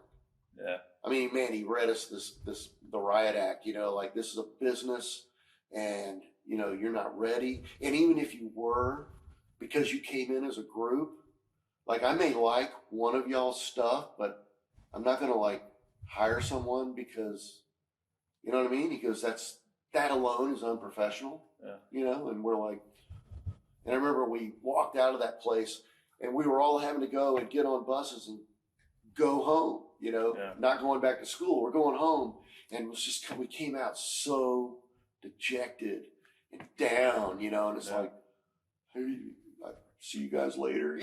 It's just, it was horrible, But so then when I got out, I'm beating the bricks. And I remember going to like Guidepost magazine, this Christian magazine, because they used like, Dave Grove, and they had Fuchs, they had everybody, and I'm like, man, I want to work there, So, and back then you had to have tear sheets or you couldn't get work, but you couldn't get tear sheets unless you got work. It was bullshit.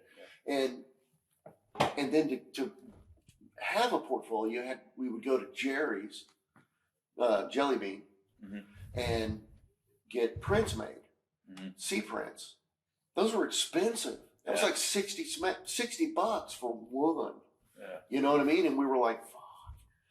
And so I went to Guidepost, and the guy like, okay, come on in. This is the Christian place, right? And he like goes through it, and he like closes it. He goes, why is it portfolios from like Pratt Institute are just full of shit? And I'm like, I don't know, I don't know, I guess I'm not getting any work, I'm like, in my head, I'm like, holy shit, this is the Christian magazine. What else am I going to run into? Fuck. And never got work. I just, and man, so I was like, what am I going to do? So I painted apartments in Manhattan. I sold Time Life books over the phone. And my boss was the guy, you seen Slapshot? The guy that was the heavyset guy, that was him. That was his claim to fame. And he made sure you knew it every day. You're like, you were an extra in Slapshot, dude, But it's like, and I mean, you weren't even one of the brothers, Yeah. But it's like, so, but I got free books. And it was, man, talk about a weird place, because you had a carrel in front of you with your pitch, different sheets. And this is part one, part two. If you get them to here, ring a bell, and then over here, see if they say this, oh, here's the response. You know what I mean? And then there's a guy, once you got to like 2 bells, I think it was, this other guy would get on. He could talk to you, but they couldn't hear him. And he's like, tell him this. Tell him. He would seal the deal. And I hated it because I was waking people up in Peoria or whatever, and they're like, I hate your fucking guts. You woke me up. And I remember we were selling the witches, the thing, Spolenka worked on some of that. Yeah. And John Collier and whatever. And he was like, this woman was like, I am a witch. And she's like, I'm really into like decapitations and all that. I'm like, can I interest you in the Vietnam series? It's like, it was insane. And ding, and I was really not a good seller because I just hated waking people up and shit. So anyway, I got a lot of free books. I filled out my Vietnam collection. I got a lot of World War II books, Yeah, it was insane. And then I was working at the local art store, but then I heard that, but I was haunting heavy metal. I was going into heavy metal, and I became friends with John Workman. the art director, because we were both Jones fanatics. And I told him that we were up painting with Jeff and this and that, and Jeff was doing IMH at the time. John would always he's like, oh man, really? You want to paint? Oh man. And then he was like, check it out. He goes, the new IMH is in. We would sit there and just like fanboy out over this thing.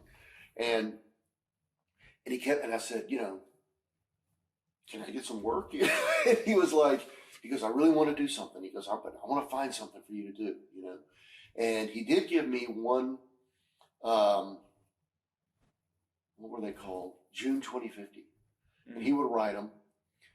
But it was like EC. And so it was already, he would give you the paper, and it was already paneled, and it was already lettered. And then you had to fill it in, which was weird. And so I did it. And, but man, I love that he gave me something to work on. But and this actually wasn't the first thing though, but he said, I really want to give you something. I want to find something. And it went on. And finally he said, you know what? Just do me something and I'll publish it. So I remember going, and I have it all, in storage, but I did this drawing of a girl, and man, I was totally jonesing. You know what I mean? I was really reaching for Jeff. I was doing the pen and ink and the squiggles, and it's her in a black thing, whatever, on all fours looking at you. And I wrote a poem to go with it. And there was Mark Chiarello's girlfriend at the time could do lettering, like cool lettering. So she lettered it for me. And so I took it up, and he's like, okay, got it. And it was on the left was an ad for something to do with Woodstock, and then my piece. And it was 1982.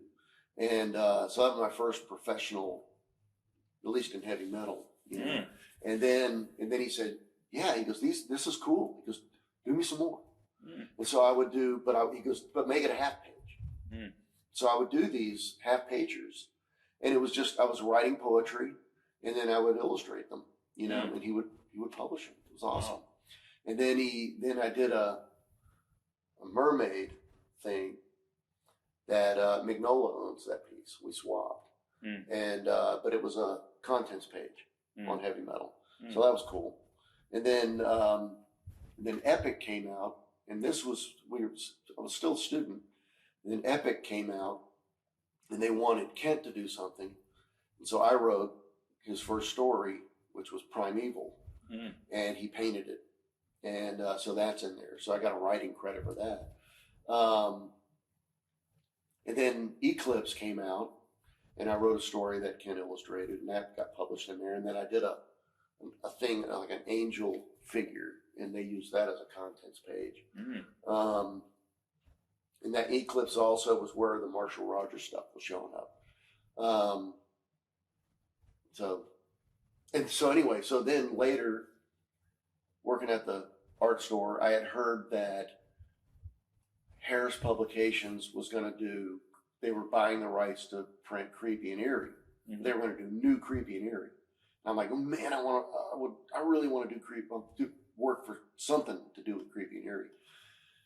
And at that time too, I was reading as a kid, Vietnam, from day one for me, being born until I was 15, Vietnam was going on.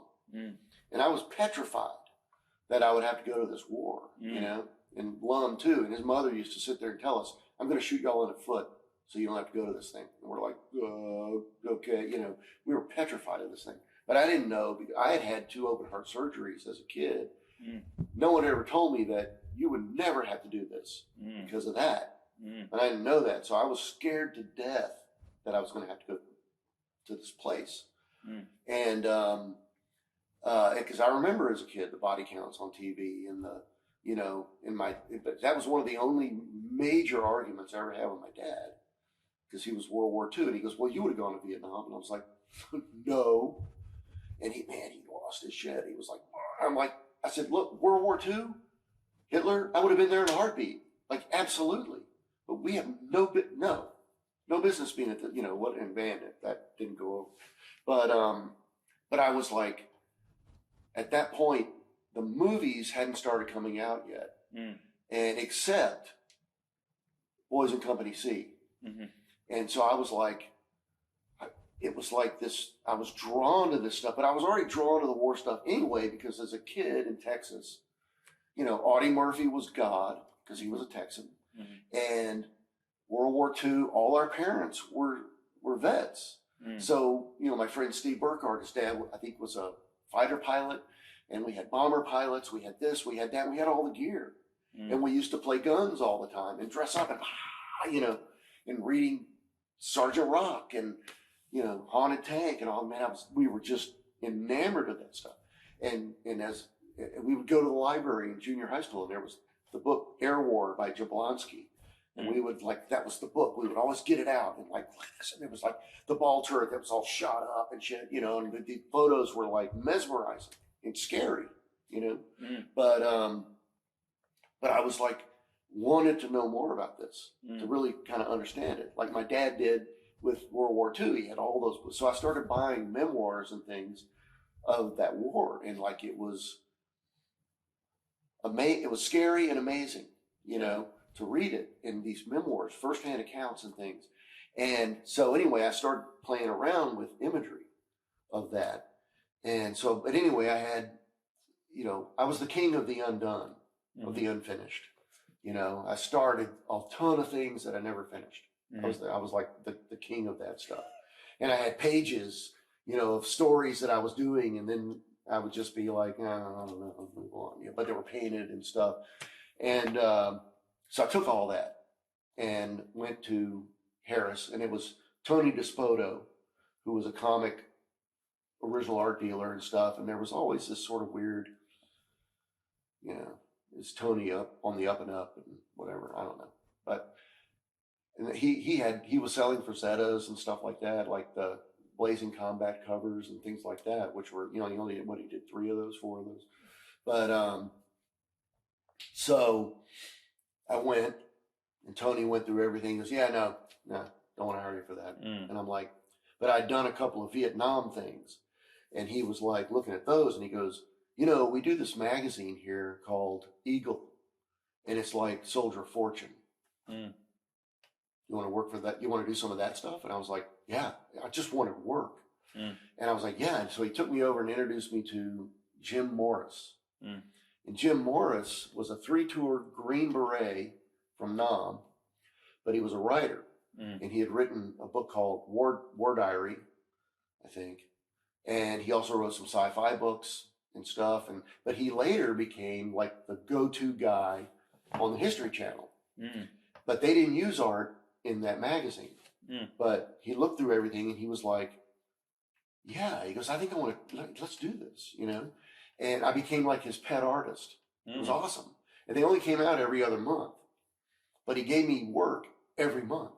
So and it was like getting to be a Howard Pyle student, because he was like, I want a painting and I want some pen and inks.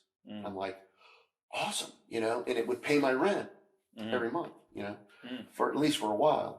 And so he would give me these stories, and they were all from non-vets, and they were scary, weird things.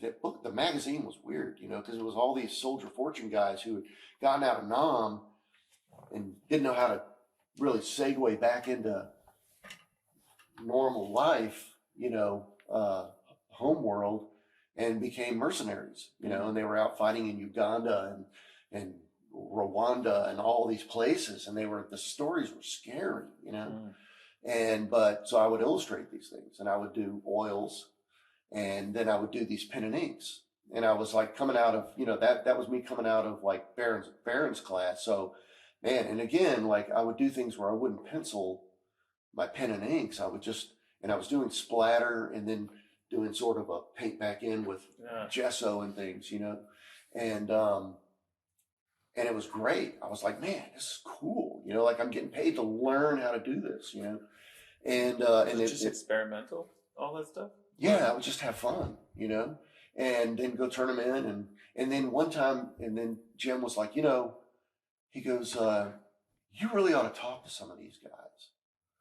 And I said, man, I would think this, come into the office and we'll use the office line and I'll give you numbers to call and you talk to these guys. Talk to them about their experiences. I was like, and I can't tell you now who it was I called or any of that stuff, but I talked to a few of these guys and it was like, man, it was wild stuff, you know? Yeah. And at that point, I started to want to do something of my own. And that's where Enemy Ace came out of, from that, because I wanted to say something, but I wanted it to be anti-war, but not anti-soldier. Yeah.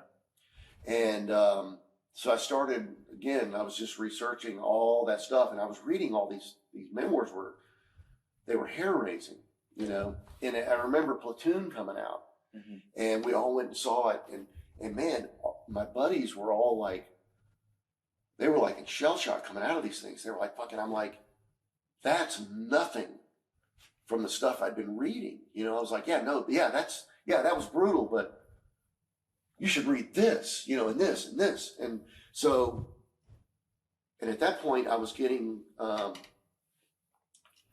calls from Jay Muth. Hey, can you come up and help me? I'm not going to meet my deadline on Moonshadow. Yeah. You want to come up and help me finish this thing? And he goes, it's all pencil. Yeah. I'm like, cool, you know, all right, yeah, all right. So he would get me a train ticket up to Catskills to paint it. Oh, painted. It was all painted. Wow. And so, and he was in this kind of smallish apartment, two-story apartment up in the Catskills. And he would pick me up from the train station. We'd go to his place and just pull all-nighters, painting this stuff. And his idea of pencils, it was like, oh shit, you know, because it was just this circle with two eyes, Moonshadow. And I'm like, and here's the, you know, the reference guy, you know.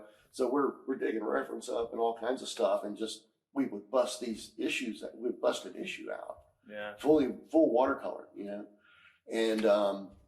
And then the final issue, I remember he hit me up, and so we did it. We got it done, but we didn't have a cover, and we were riding into Marvel on the train to deliver it, and we were like, we told the editor, we're going to do the cover in the offices.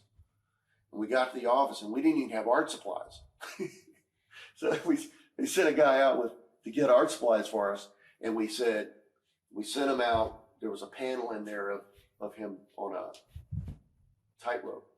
We sent it out, went to Jerry's, Jelly Bean, and had a big C print made, and then we painted on top of it, you know, and that was like, here's the cover, you know. And then, so that taught me that I could do it, that I could do my own book, you know. That gave me the confidence to do it. Yeah. And then I also worked on, you know, Havoc and Wolverine. I was Havoc. Or no, was it Havoc was the name of the character? No, Meltdown. That was me. And then I did some panels in there. But all that gave me the confidence to know that I could do my own book. And so that's where I started really, really working on this idea of Enemy Ace. And Enemy Ace came out of the fact that I needed something to counterbalance the Nom stuff. Yeah. And I don't remember why Ace popped in my head. I'd read it as a kid. I loved it as a kid. And then it hit me, this World War I thing. So then I started researching World War I, and that actually got me out of the Nom stuff. Yeah. And allowed me, and I became like obsessed with the World War I stuff. And, but it was a toy. You know, I started playing around with that thing in like 85, 86, you know, and it was always just, and I filled up 2 sketchbooks, which is that book I gave you. Yeah. And I kept the character out of it so that they could never claim that they owned it. Yeah. And it was just me loving on drawing. Yeah. And teaching myself, and I was looking at photos. I mean, I was buying up whatever I could find on World War I and drawing from it, and teaching myself what it looked like, you know. And and then Scott Hampton called up one day, and he's like, "Hey, dude," he goes, he was in, like in Columbia, South Carolina. He's like, "Hey, I'm coming in, man." And he goes, tomorrow I'm gonna be at Rick Bryant's studio in Midtown. Hey, could you bring all that Ace stuff? I was like, "Yeah, okay, all right." So I go to Midtown the next day. I have all that crap with me, and Scott comes in and he's like, "Oh man, is that all the Ace stuff?" I'm like, "Yeah." And he goes, "Cool." He picked it up and he walked out. I'm like, "What are you doing?" He goes, "I'm going to DC Comics."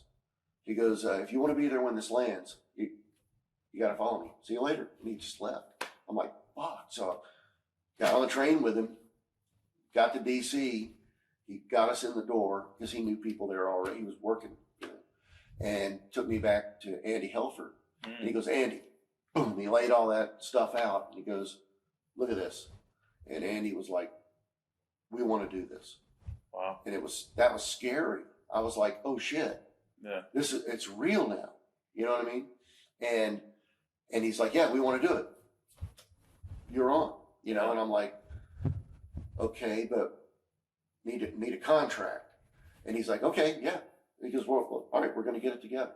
And so I remember walking out in a daze, man, because all I had was sketchbook pages, and some watercolors, and an attempt at a page that was like brush and ink with watercolor. And knowing that I didn't want to do it that way, but and it took them a year to get me a contract. And I said, "I'm not going to touch this until I have a contract." Yeah. And they were like, "Okay, well, we're working on it." And they had, so they said, "You want to do covers?" And it's like, "Yeah," and like, "Okay, what do you want to do?" I'm like, "Batman," it's like, because they didn't want me to go to Marvel. Yeah. And so, and the funny thing was, there was and she's passed away since then, Maura Healey was one of the legal beagles at DC. And she goes, "Come in, we can talk about your contract." And we were basically the same age, but, and I was like, what was I, 25, 26? And she comes in and she goes, "Close the door." So she goes, "You do not want to sign this contract." It was so cool, man. Everybody was looking out for me, man. It was unbelievable, Wow. And she's like, "I'm going to tell you what you're going to ask for."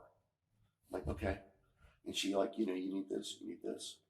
And I'm like, "Okay." And she goes, "Open the door." I'm like, What? I think I need this. Okay. Well, all right. I'll work on that. We'll see what we can do. That's awesome. Incredible. Yeah. And she later became like our lawyer. Yeah. She left DC and became our lawyer and it was called Fair Day. She was awesome.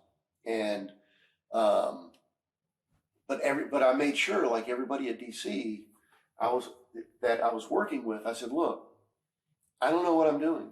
Yeah. I really don't." And I said, "So if you can help me make this the best book on the planet, please, like, I'm all ears. I help, I need help."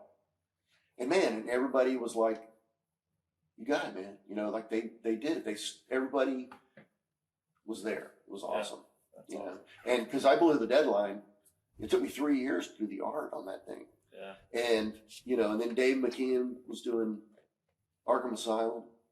Or I think at that time he might have been working on Black Orchid. Kyle Baker was doing The Shadow. Wow. And it was a great time to be DC. And the amazing thing was, DC, they took a chance, but they also were willing to try things back then. That was cool. And it was so cool too, because when I was finally bringing some of the watercolors in, then Jeanette Kahn, the head of she was above, I can't believe I can't think of his name. He was the publisher, or she was the publisher, and she was the president, he was the publisher. Paul Levitz. But she was looking at the thing, she loved the watercolors. And so she was like, "Oh, come on in." She goes, "I got something for you." And she gave me a book of like Degas monotypes, things like that. Like, it was like, wow, yeah, I love this stuff. And then that was the whole thing, teaching myself monotypes to do my chapter headings and things, you know. Yeah. But it was just an incredible. And at that time too, that's when I went to see. So this is like '85. I went to Grand Central Art Gallery on Fifth Avenue between I don't remember, 52nd Street between 5th and 6th Avenue. And they had a Kobayashi show up. And that thing blew my mind, man. It was just like painting after painting. I was like, oh my God. And I was a Lipke freak, you know? Yeah. And I'd seen Kobayashi's American Artist magazine came out. And I was freaking out. And so I remember leaving there, getting home, and at this point was painting with Jeff and all that stuff, you know. And I remember calling the operator, getting Kobayashi's number, calling him up, and he was like, and I mentioned that I was painting with Jeff. Well, are you kidding me? He's like, and we started talking about Frazetta, and he was a Frazetta freak and all this stuff, and it's like, and he's like, I said, can I come by your studio? He's like, yeah. So I'll get all my shit, that portfolio I was talking about, lug in that thing. Can't even tell you where it was, but got there, and he shared a studio with Lipke. I got both of them that day. Oh, wow, and I was like, oh my God. And because they went to school together. Oh, wow. And they were working. And so I was like, you know, and I was telling them, I was like, how do you get into these galleries, you know? And they were like, oh man, it's a pain in the ass. You gotta get all these slides done. You gotta cover letter, this and that, send it off and hope that they write you back and get your slides back, blah, blah, blah. I'm like, I don't have money for slides. You know, like, what the fuck, you know? And they were like, oh man, you know, so they went through my stuff and they said, no, they should carry your work.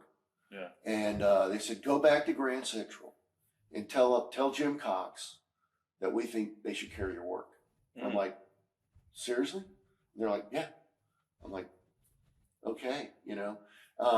And I hung out. I mean, I was like, Kobayashi had this cool thing. He was like working on this painting. And I said, where do you come up with your color schemes, you know? And he goes, check it out. And he had a book of antique kimono prints, kimono patterns. And he goes, there's a color scheme. There's another color scheme. I was like, that never would have occurred to me. I'm like, oh my God, that's awesome, you know? Anyway, so I go back unannounced and I had my shit, you know, and told the lady. Reoccurring theme. Yeah, you know, lugging that thing around. And I ruined my back. And like, told the receptionist, hey, you know, Skip Lipke and Bill Kobayashi said I should come up and talk to Jim Cox, whatever. And she goes, well, he's on a phone call right now. She goes, but I'll see.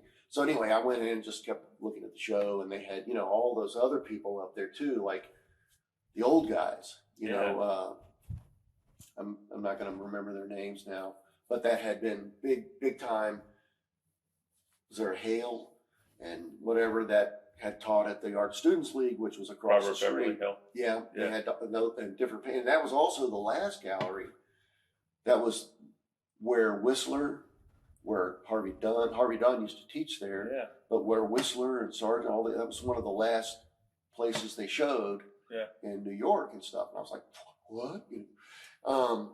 But Cox came out and he said, they said I should look at this stuff. And I'm like, yeah. And he goes, okay. He goes, give me like 20 minutes, you know? So I kept checking out everything. And then he comes out. He goes, okay, come on in.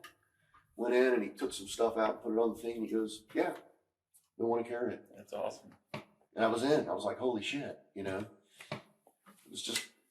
That was watercolor, right? That was, oils. But he wanted me to he said, you know, he goes, because you do illustration too. He goes, I think you would be perfect for this idea I have where he goes, I want to send you to people's places of work.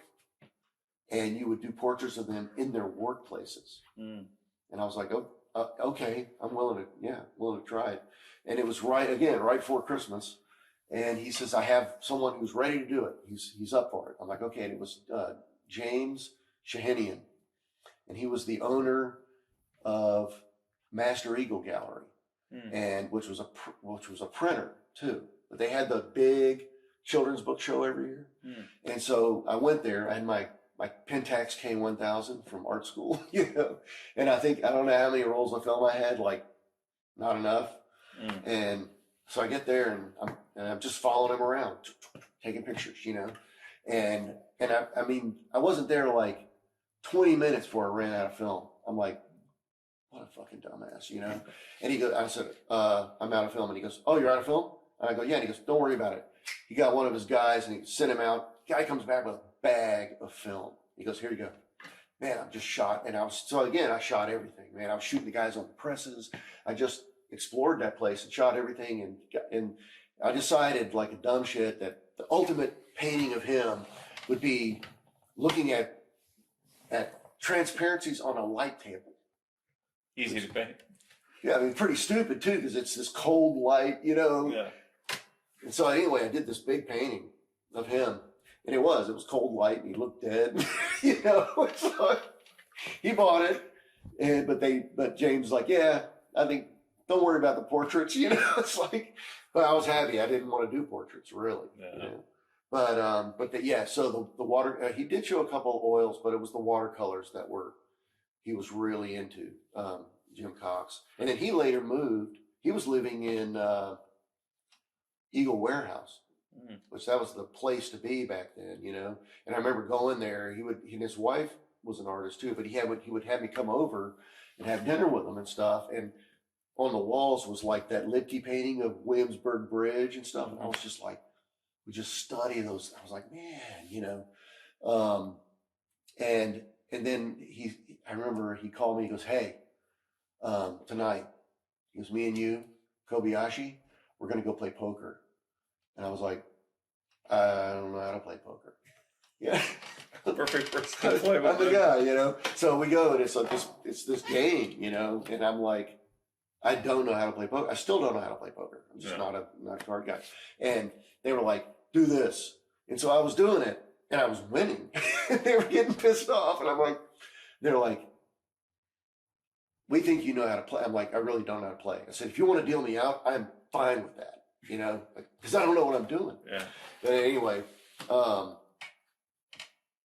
then James later left, and he was running the gallery in Woodstock. And Jeff, and I tried to get Jeff in there into Grand Central, and it was back when Jeff was in difficulties, and he had a friend come with him. Like I really sold Jeff big time, and he's like, man, so he had him come in. I wasn't there, but had him come in. And later I remember talking to, I'm like, hey, how'd it go? And James was like, yeah, no, I don't want to show him. I'm like, why? And he goes, he brought some guy with him and he never said a word. This guy did all the talking and whatever. And he goes, and I just don't, and I'm like, man, but he did later show Jeff in the Woodstock gallery. And then so James was the guy that brought in all those Chinese artists. And I got to meet a lot of those people when they first got here. So it was Hong Yan Zhang, whose work I love, I like his Chinese stuff. And those people. And then he lives in China and Woodstock, and he married the female painter, American painter. I don't remember her name, but anyway, Wooly something. Anyway, I was never a huge fan of his Western type stuff, but his Chinese stuff and Tibet and stuff is just like unbelievable. So then, so you were in Grand Central. And then I got called by a gallery in Houston, Jack Meyer Gallery, and they were really cool. And they started selling work that was watercolors again, were the thing that would really sell. And and the New York gallery would get their frames made, because I was like, can you get these things framed? And he goes, okay, but it's going to come out of your cut. I'm like, okay, whatever, okay. And they were getting all their frames from, was it Diego Salazar? They were nice frames. They're expensive frames. But man, it just made the work shine. Yeah. And the Houston gallery was cool. It was a husband and wife team, and it was on this and that or one of the, Houston, and so I started. They put me in some shows, and then they said, "Hey, we want to do you should have a solo show," and I was like, "Awesome," and then I said, "Well, hey, can we do it as a 3-man show?" It'd be me and Kent and Jay Muth. And they were like, I showed them the work and stuff. Like, yeah, that'd be cool, So we did this big romantic show, and it was fun because we were all working on stuff, and then Kent and I got all our stuff. We drove it all up to upstate New York to Woodstock area, and finished things. We varnished things and finished things there, and we had a miniature show for everybody up there. So it was like Barry Smith, Jeff, those guys, and then we boxed everything up and shipped it to Houston. And we had Kent designed a poster that we had taken photos for and all this. Kent was living up there at that time. And they, it's a really fun, Kent had worked in a print shop as a kid. So he had like real knowledge of printing and printing, processes and stuff. Kent, also had been like one of these Kodak 500 winners as a kid. He was a really good photographer, and he's like sort of. That's where I never took a class. I had Kent give me a few pointers, and that's but then everything is just by feels right, but could never do the math or anything. But Brent was always trying to teach me, and I'm like, just stop. I'm not going to learn the math, Brent. It's like but and the show went really well. We all went down there for the show, and we my parents put us all up and rented a van for us so we could go back and forth to Houston, and it sold well, and then I was at that gallery I don't think Kent and Jay, I think after the show, I don't think they continued there, but I did, and for a few years, and again it was but the show was everything. We had pastels, we had oils, we had watercolors, and some big paintings. I could show you photos from that time. So that was awesome. And then I had I was going to have another solo show, and like that was in it. Supposed to be in it. That was in it. Whole bunch of stuff, and these were paintings done because my dad died. So that was 95. And so it was going to be a solo show.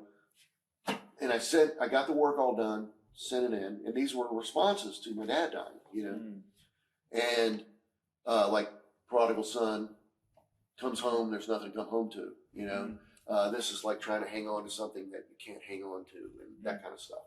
And sent them all in, and they canceled the opening because she said, these are like really violent paintings. And I was like, what? And the thing was, before that, the show they had was some guy who was a prince, and they were like paintings of like the Lusitania in bodies floating in the water and shit. I'm like, what are you kidding me? I went ape on her. I was like, that's not violent? Dead bodies floating in the water. This is about my dad. This is not violent. It was like so they canceled the opening, and so that's where you make sales, really, kind of. Everybody's there and they want to be seen buying a painting and whatever. Yeah. So, but I was already disillusioned with the gallery scene because of that romantic show. Because we were there and a lot of people came, but no one was looking at the paintings. They were drinking the wine, they were eating cheese, you know what I mean? And they were hobnobbing and whatever. And I had ace pages with me too, which they were in a portfolio. You always carry out that of the thing way. everywhere. I went, yeah, no, because there were people there like Henry Huey, and that were big collectors and stuff, and they wanted to see stuff and whatever. So, but these kids came in, and they were in art school. It was obvious, you know what I mean? They were punked out, looked like they hadn't slept in a year, and their hair was everywhere, and and but man, they were eyeballing that stuff, and they were like, and I remember the owners coming over and go, "Do you know these people?" And we're like, "No," like they weren't invited, right? And they're like, "We'll get rid of them." We're like, "No, they're the only ones looking at the paintings. Like, no, give them some wine, give them some cheese, and let them keep looking at the paintings." Like, fuck, Yeah. So it was kind of like, So, and then the more I kept thinking about it too, I was like, you do these paintings, and you have an opening, and this number of eyes get to see it, and then whatever the flow through is throughout the month gets to see them, and then someone purchases them, right? And they go to a home, and less eyes get to see them. Less and less and less. It's like this trickle away from anyone ever seeing the paintings. Yeah. And I'm like, that's weird, And then the other half of me was like, I want to tell stories, and so I just became so disillusioned with it. And the thing that I saw was a lot of gallery painters. It seemed like they were happy to do the same thing over and over and over and over and over. And that necessarily wasn't them, although some of them I think it is, but I think it was the galleries pushing them to do this, which is, okay, I get it. You want to make sales and stuff like that, but not at the expense of the soul of the artist who's like growing, or should be, and doing all this stuff, right? Yeah. So it's just, and so I wanted to tell stories, and so it became more of a focus to get Ace out, and then that was amazing to me because, I went, like, that thing comes out, and and I don't know the number of copies they printed. I don't know, it went into like 9 different editions, and it was, I don't know how many languages it got it was, I mean, that thing went out there, and then Scott Hampton and I did a signing tour through Germany and Austria, and the first stop was the Frankfurt Book Fair. And we go there, and we haven't slept because we were at a convention before that, Philly convention. And then we go to this thing, we haven't really slept, and we get to France, and they usher us into Frankfurt. They usher us into the Frankfurt Book Fair, and immediately there's this girl that, I want to do an interview with you, and I go, okay, and we go in this room, and she's written her master's thesis on my book, and about the history of World War I and warfare and Vietnam and all this, and she's asking me questions, and I'm like, I have no idea what you're talking about. It was never about the politics. It wasn't about the land grabbing and the politics and the this and the that. It was about the soldiers and what they had to deal with, and how do you come out of that and try to be normal, but it was amazing to me. Like, holy shit, like, you're smarter than me. Yeah. And, and I can't answer all these questions that you're throwing at me because I never saw myself as necessarily political, right? But all of a sudden it's like, and then I was dating this English girl who was like, that's totally political. Are you out of your mind? And it was like, oh, okay. But, so yeah, it was like but it was like all these eyes were seeing this stuff, and they knew who I was by looking at me. Wow. Like, that's weird, right? And they take it, but over there, and it's a comic book, you know what I mean? But over there, that's considered fine art. They don't have this weird, it's a children's thing or whatever, but that was an adult book, and it was a $25 hardcover. No kid was going to go drop down $25. And they were like, I said, so put a mature reader's label on. I don't care. And they're like, but it won't sell. I'm like, why? No kid is plopping down $25. It's an adult book. I mean, it's so weird. But but yeah, it's art to them. Everything about it is art. Oh. So it was a whole weird thing, But through that too, again, comics, like we were talking earlier, it's an open door. Yeah. Everybody, come on in, man. Yeah, more power, and got Joe Kubert to do the intro. Like that was one of the gods.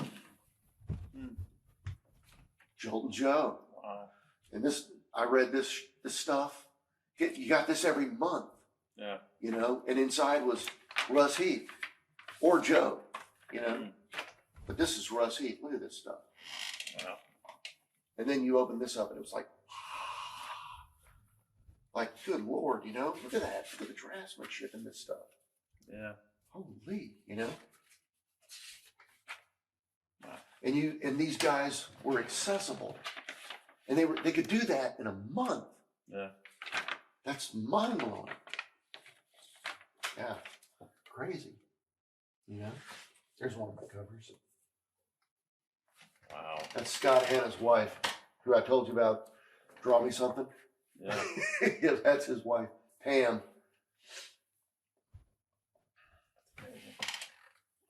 That's old. That's like late 80s. Wow. But it's been collected now. But yeah, like creepy and eerie, Wow. Uncensored, awesome stuff. Look at the art in these things. Tom Sutton. Then you got your Paul Neary, San Julian cover. These things were packed. Is that Ramon Torrance? Wow, look at that. Almost looks like cool, huh? These Spanish guys. This is another person. I think it's, I don't know. Anyway, never heard of him. Adolfo Abalon. What happened to this guy? Amazing stuff. Wow. Richard Corbin. Oh, this is, no, it's not him. Looks like it. That might be Arleon. Let's see.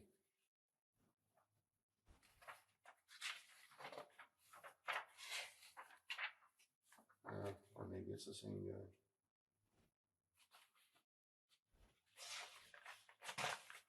Wow. Yeah, it is Adolfo. Look like someone else. Man, and you got this every month. And it felt like you weren't supposed to be reading it because it's a magazine in black and white, But yeah, I mean, it was a whole other world, whole other time. Yeah. Wow. So yeah, and that luckily that's where you had Baron Story and those guys going, yeah. And my anatomy teacher, Saul, oh my God, I can't believe I can't think of his name. Anyway, he did the dissections and stuff for Columbia University. And I can't believe I can't think of his name. But anyway, I remember showing him Jeff, the Idol stuff, and he was like, oh yeah, this guy knows what he's doing. This is all he was into it, That's awesome. Yeah. And he took us to the morgue, and in school, and like in this little amphitheater, and gave us this long speech, about the Brotherhood of Artists, and that these people have donated their bodies so that you can learn this stuff. And these are fathers and daughters and husbands and wives and brothers and sisters, and this is about respect, and just this really powerful speech. Yeah. And then they brought in a cadaver, big black guy, but he had been dissected down to muscle. And then these two lab technicians came in with lab coats and everything, and they would pick the cadaver up and pose it. And then a model came in, and nude model, and would hit the same pose and stuff. And you could see how it worked, you know. And then he had us come over and put our hands in the tendons and make things move, and while it was hands on. Wow. It was awesome. And then and I don't remember who I was with. It wasn't Kent, but I broke off with someone, and we snuck out and went into some other room, which we weren't supposed to do. And it was this long room with gurneys and sheets over bodies. And we went in there, and we're like, we turned a light on, and we started taking the sheets off. And so there was like floaters from like East River, and there were bodies being dissected. So there was just like a torso that was cut and opened, and there would be a body with the head cut, the cranium cut off, sitting there with the skull cap in it, and then half the face peeled. And we were just going from table to table, and then we sat down and we did drawings and watercolors. And Sal Montano, he looked like Dustin Hoffman in Papillon. And he came in, like the glasses and all that. He came in, and he's like, "What y'all doing?" And he saw that we were being totally respectful and everything, and he goes, and he left us to it. Wow. Awesome. You know? And every time in anatomy class, Sal would always play, every class, Tubular Bells. I got hooked on that thing, man. I'm still hooked on it, you know? And he would just on a loop, Tubular Bells, but the whole album, you know? It was awesome. And we would do, and he wasn't about like, you have to know the names of everything, and you don't, you know, it was about, do you understand how it works? Can you see it in the figure, you know? And all that was awesome. Wow. So, and then when I got down here to Ringling, Joe Teal, who's one of the teachers here, already had a deal going in Tampa with South Florida University or something like that, USF or something. And so I went once because I think it didn't continue after that, but it had been going on for a while, but it was at the morgue there. And it was awesome because the guy that was in charge of that did the same thing, gave this talk to all the students. Yeah. And we went in, and it was like all these tables. But this wasn't the same thing. It was like tables. It's where they were doing the dissections. And the tables were all there with the bodies in various stages of dissection. And then you just wandered and just drew. Wow. And they had a tub full of heads and stuff like that. And, you know, and then, but what was cool too was that all around the room was art from the students. They had to donate something. Wow. That to the program. So the art was all over the place. It was awesome. And I would love for students to do that now, you know, because it changes the way you think. Because I remember sitting there drawing this figure, and it's, you know, being dissected, and you know, they're not there dissecting right now. It's just us.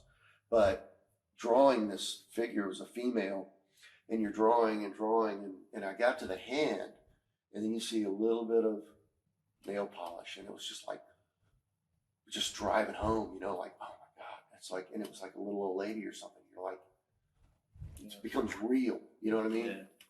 It's like, yeah, awesome. Wow.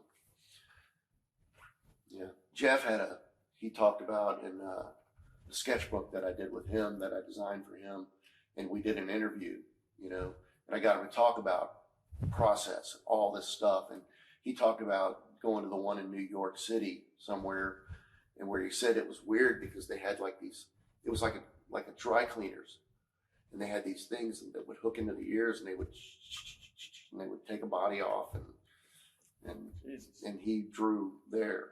I don't know. Wow. Crazy. And I have to give you the PDF. I made a PDF of my drawings from the one here, and I still have one watercolor I did in the New York as a student, and I made a little PDF about what remains or something like that. or what's left behind. Or wow.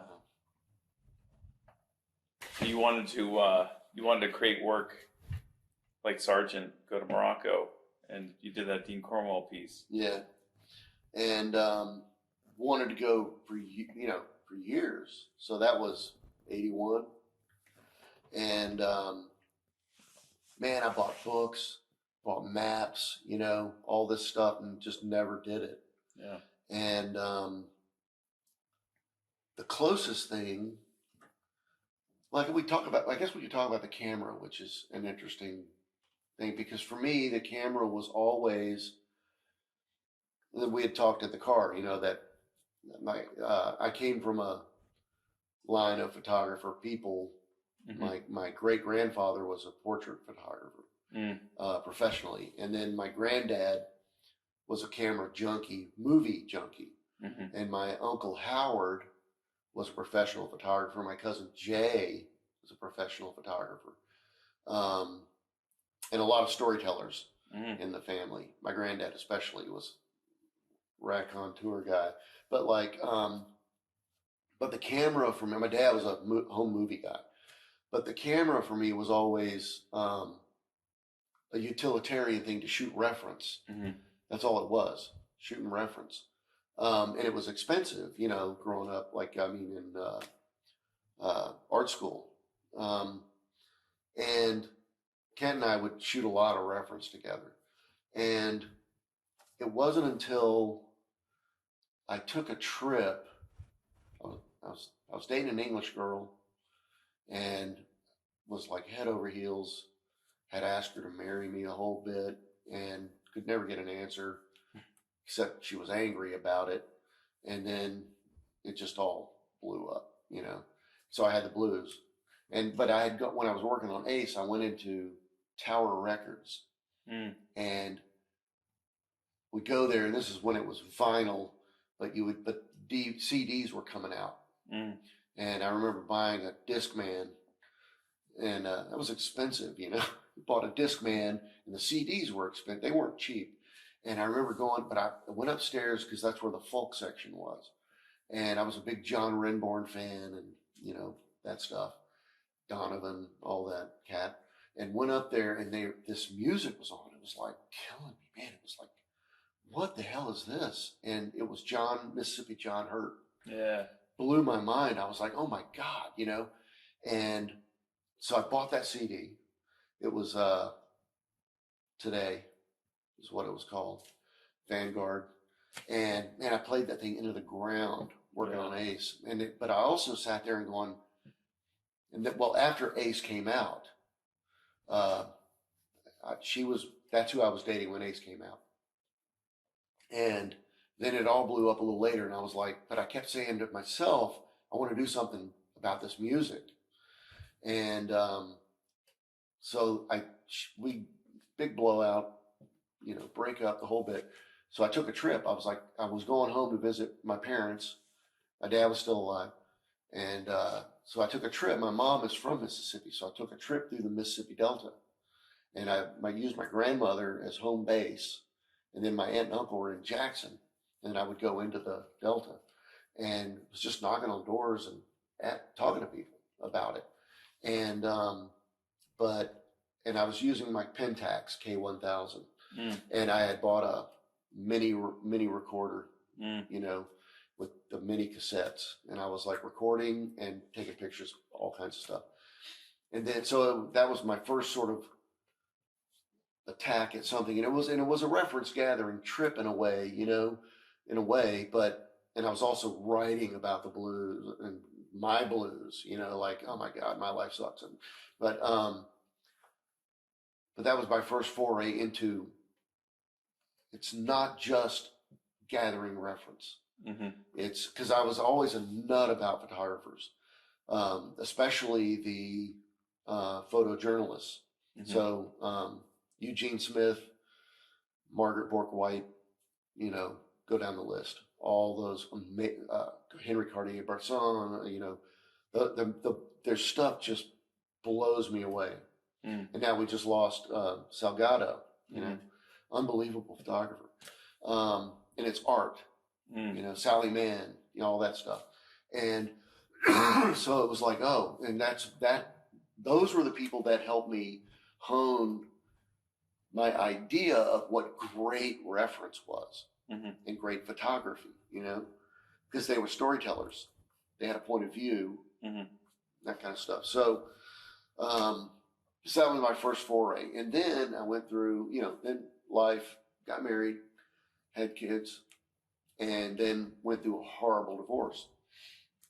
And I would drive back up to, or fly to North Carolina to be with my children. And they had moved out of the home, and they were in like some other apartment or whatever. So the house was sitting there empty. We're paying mortgage, on this house. And so I would go and stay in the house over a long weekend, and the kids would be with me. And it became this thing where all of a sudden the camera was I was close with my children, but the camera made me get closer and to find a way to hang on to this time, with the kids. And so we would go out, and we'd go outside and go on a firefly hunt and stuff like that. And I would shoot everything and be with them, and and so it was art, not just reference. I didn't want to do paintings of these things.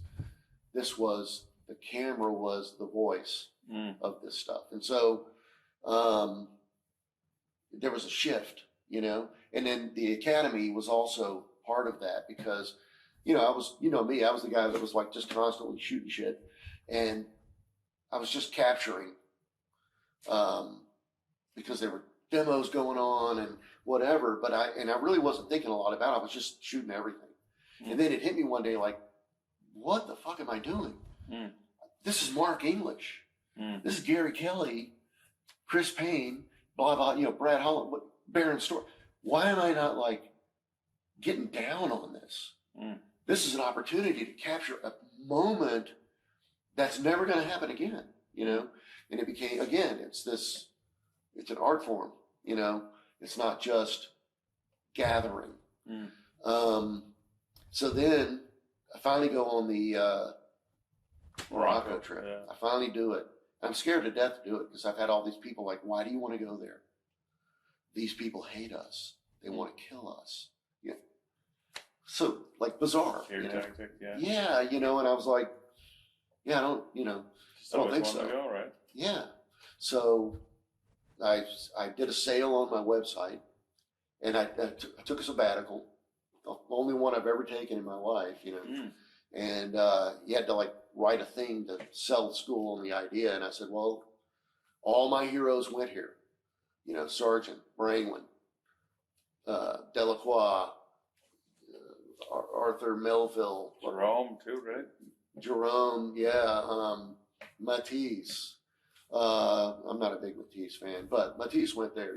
Everybody went there. It was a thing, And so I was like, I got to do it, And it's not just the artists; it's the culture, I'm like a nut for, Lawrence of Arabia, and I remember in high school reading a passage. They made us read part of the 7 Pillars of Wisdom, and it was this dinner, a Bedouin dinner, where they're like, the pot of rice and the this and the that, and they have to use their I remember which hand it is now. You have a certain hand.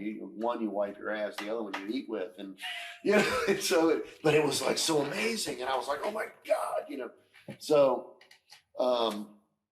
and I should know what that is, but So I went, I made a sale, and I was getting paid for the sabbatical, So there was that coming in. So everything was covered. And then I did a sale, and I think I raked in like 20 or 30 grand in my sale. I'm like, wow, mad money, And I didn't do a lot of setting up. I knew, and I had people that had contacted me and said, oh, man, you're thinking about doing this? Let me tell you, when I went, it was this. And my friend Casey Burns, he and his wife went, and he was like, oh, dude, you're going to love it. It's awesome, And so I didn't plan a lot. I just said, okay, I'm going to start in Marrakesh, you know, and so I did get a place in Marrakesh, an Airbnb, and at this point too, John Foster, who was now teaching with us at the academy and stuff like, but I'd known John for years because of San Diego Con, and he had gone through a horrible thing with a girlfriend, you know, and he was like in a really bad place. And I said, dude, I'm going on an adventure. You should come with me. And he's like, yeah, I don't know, man. He's like, you know, yeah, he's like a hermit, this guy, you know. And then he called me back and he's like, you know, my mom says I should do this. And then he said, yeah, my therapist says I should do this. I said, you should. This is going to be awesome, you know. So he was like, okay, I'm doing it, which was amazing, which was big. That was big time. So he did. He went for the first 3 weeks, and we met in. He's in Rhode Island. I'm down here. We met in Madrid, and then we took the plane to Marrakesh. Wow. And you get out, and like immediately there's like sort of a pseudo kind of sort of military presence in the airport, kind of, while they're going through everybody's stuff. And we go through, it's hotter than hell. We go through and we're like, and someone had told me, here's what you do when you get there. You go out and you find this and talk them down, you know, whatever. So we get out there and we're like, there's all these cabs, all this mayhem. And we're like, what are we going to do? You know, like, holy shit, you know, we can't speak the language. But we saw this English girl and she's like, you want to share a cab? And we're like, yeah, that's awesome, you know, and so we all pile into this thing and this guy's driving us and we don't really have the exact address, but the guy drives and it's like, I mean, driving there's like, I would never drive there, it's mayhem. And we go through this big gate into the thing and at the old city, and the streets are like nothing, you know. And we finally, he drops us off at this place and we're like, where are we? You know, like, holy shit, where are we? And then these guys come over and they're like, and she's like, no. And she's like, let's go. And they're getting pissed off, these guys. And she's like, they just want to, and she's, no, we're going. And we're like, we're following her. So we're dragging all our shit. And but she knew where to go. We get out there and there's the big open public place, you know, Fana, whatever. And we go to I don't remember the name of the Hotel France or Cafe France and get some tea, you know. And I call I had a plan where I could have this international thing, but I would shut my phone off and turn off cellular, you know. And but I remember like turning it on, getting cellular, and calling the Airbnb, and the guy's like, oh, he goes, I'll come and get y'all. So we're waiting, and we have tea. The tea was delicious, the sweet mint tea that's everywhere you go. It's like you go, they pull you into stalls. Oh, you must have tea, you know, and it's like, you know, every place you go. And it's nice, but it got kind of old. But anyway, the guy shows up and he takes us to the place, and it's fucking Morocco, you know. And we go into this thing, and there's the atrium kind of thing, and then there's these steps, and everything's kind of small, and then he's like, I'm gonna show y'all's room, and we go, and these doors open up, and it's literally like, you know, this wide, if it's even that, you know what I mean? And then there's a bed. And it's like planes, trains. We're like, you know, well, there's supposed to be 2 beds. No. And I'm like, yes, 2 beds. That's what I signed up for, whatever. And he's like, we'll roll a cot in. And it's like, so this cot was like one of those old army ones, you know, the wooden thing. Yeah.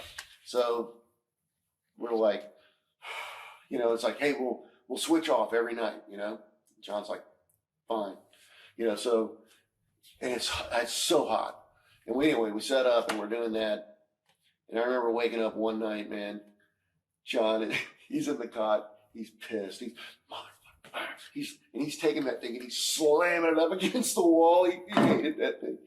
And anyway, we went exploring, right when we got there. And we were wiped out, but we went exploring. And John says, I've got a guide.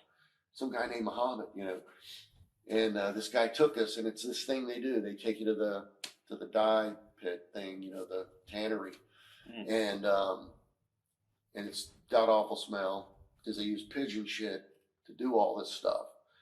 And they give you like a twig of mint that you keep under your nose, and it's brutal, man.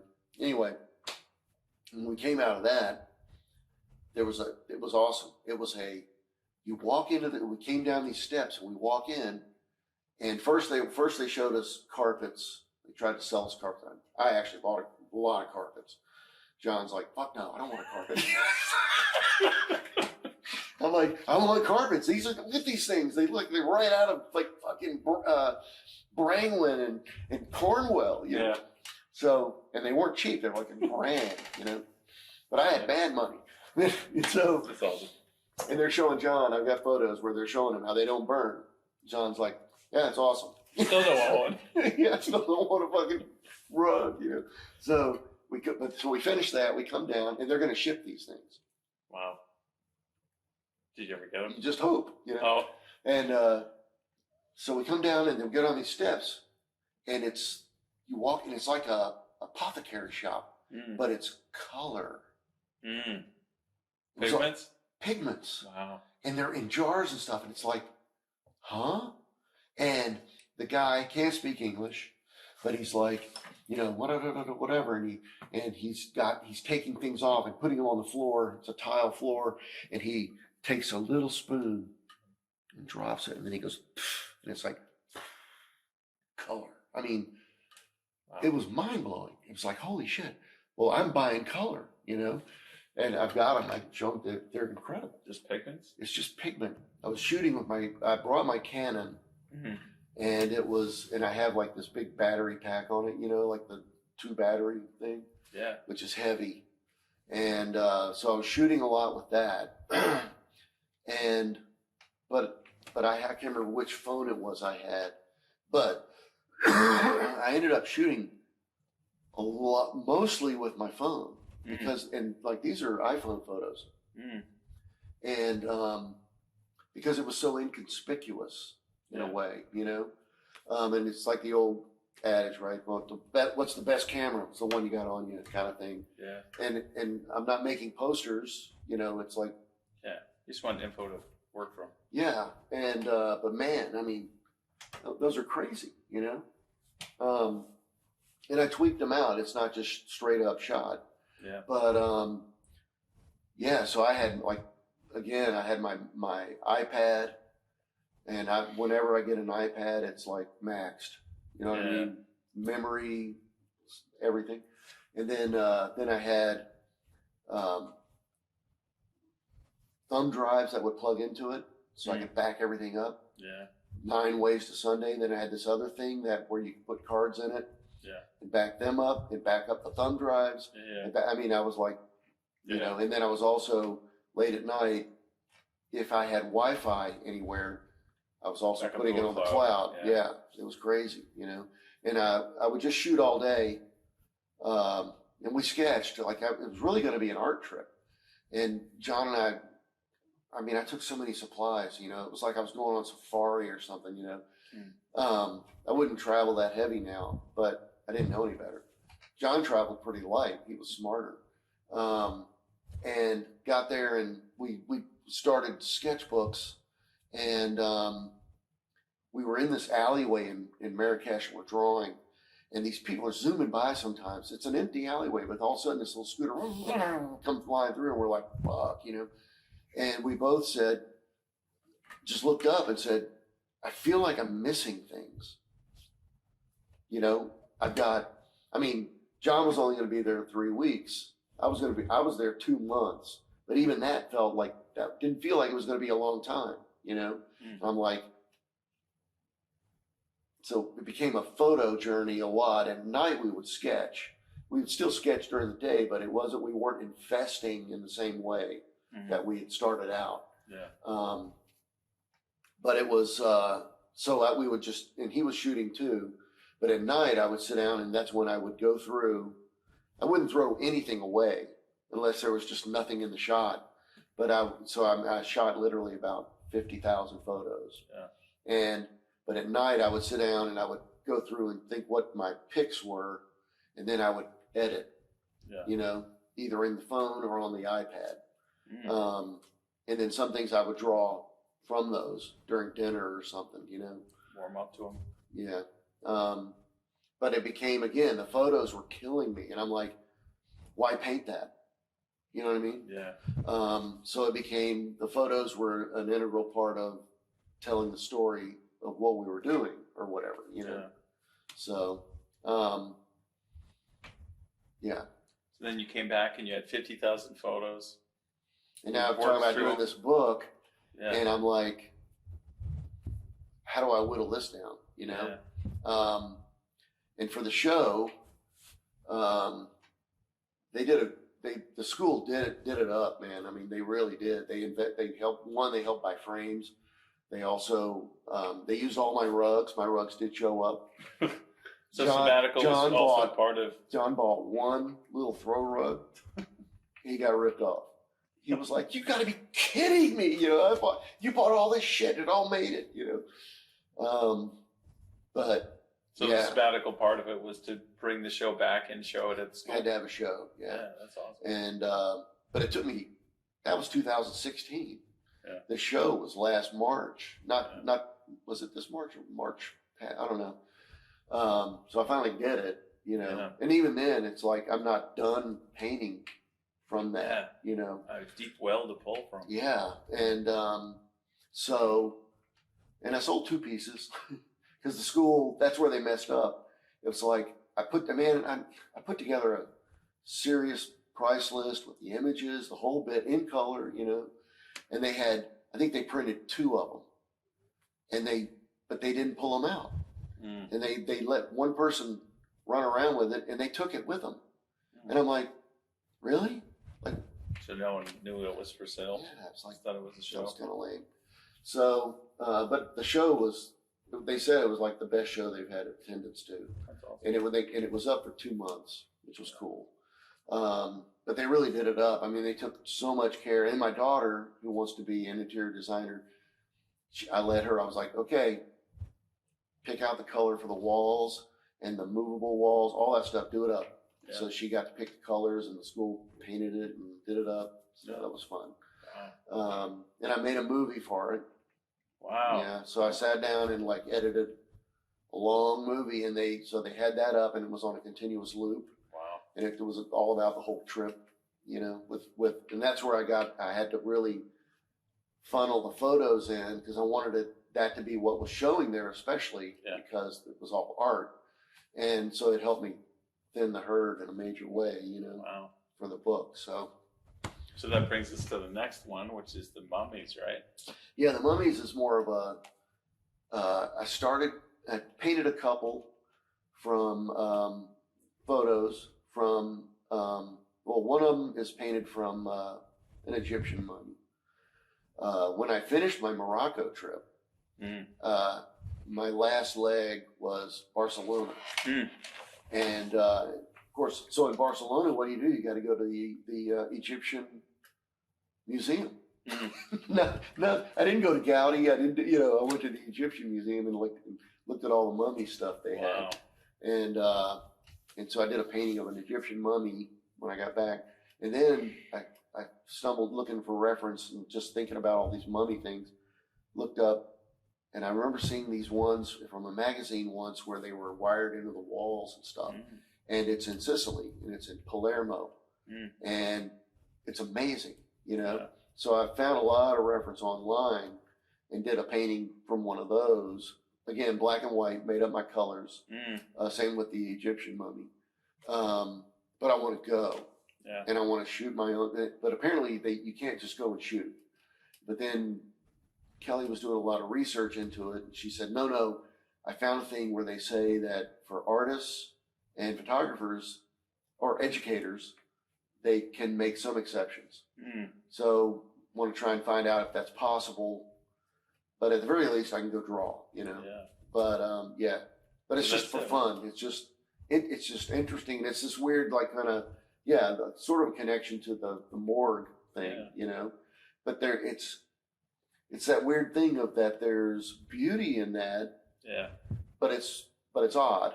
Yeah. You know, and it's not something to be. I'm not painting them to be scary. Yeah. I'm painting them because there's beauty in it, a different kind of beauty, I guess. Like I've started that one, but that's just the first kind of scrub in, you know. And then this one had a lot of color in it, but it was just and so I put an opaque layer on top of it. And I'm gonna go jazz on it. Awesome. So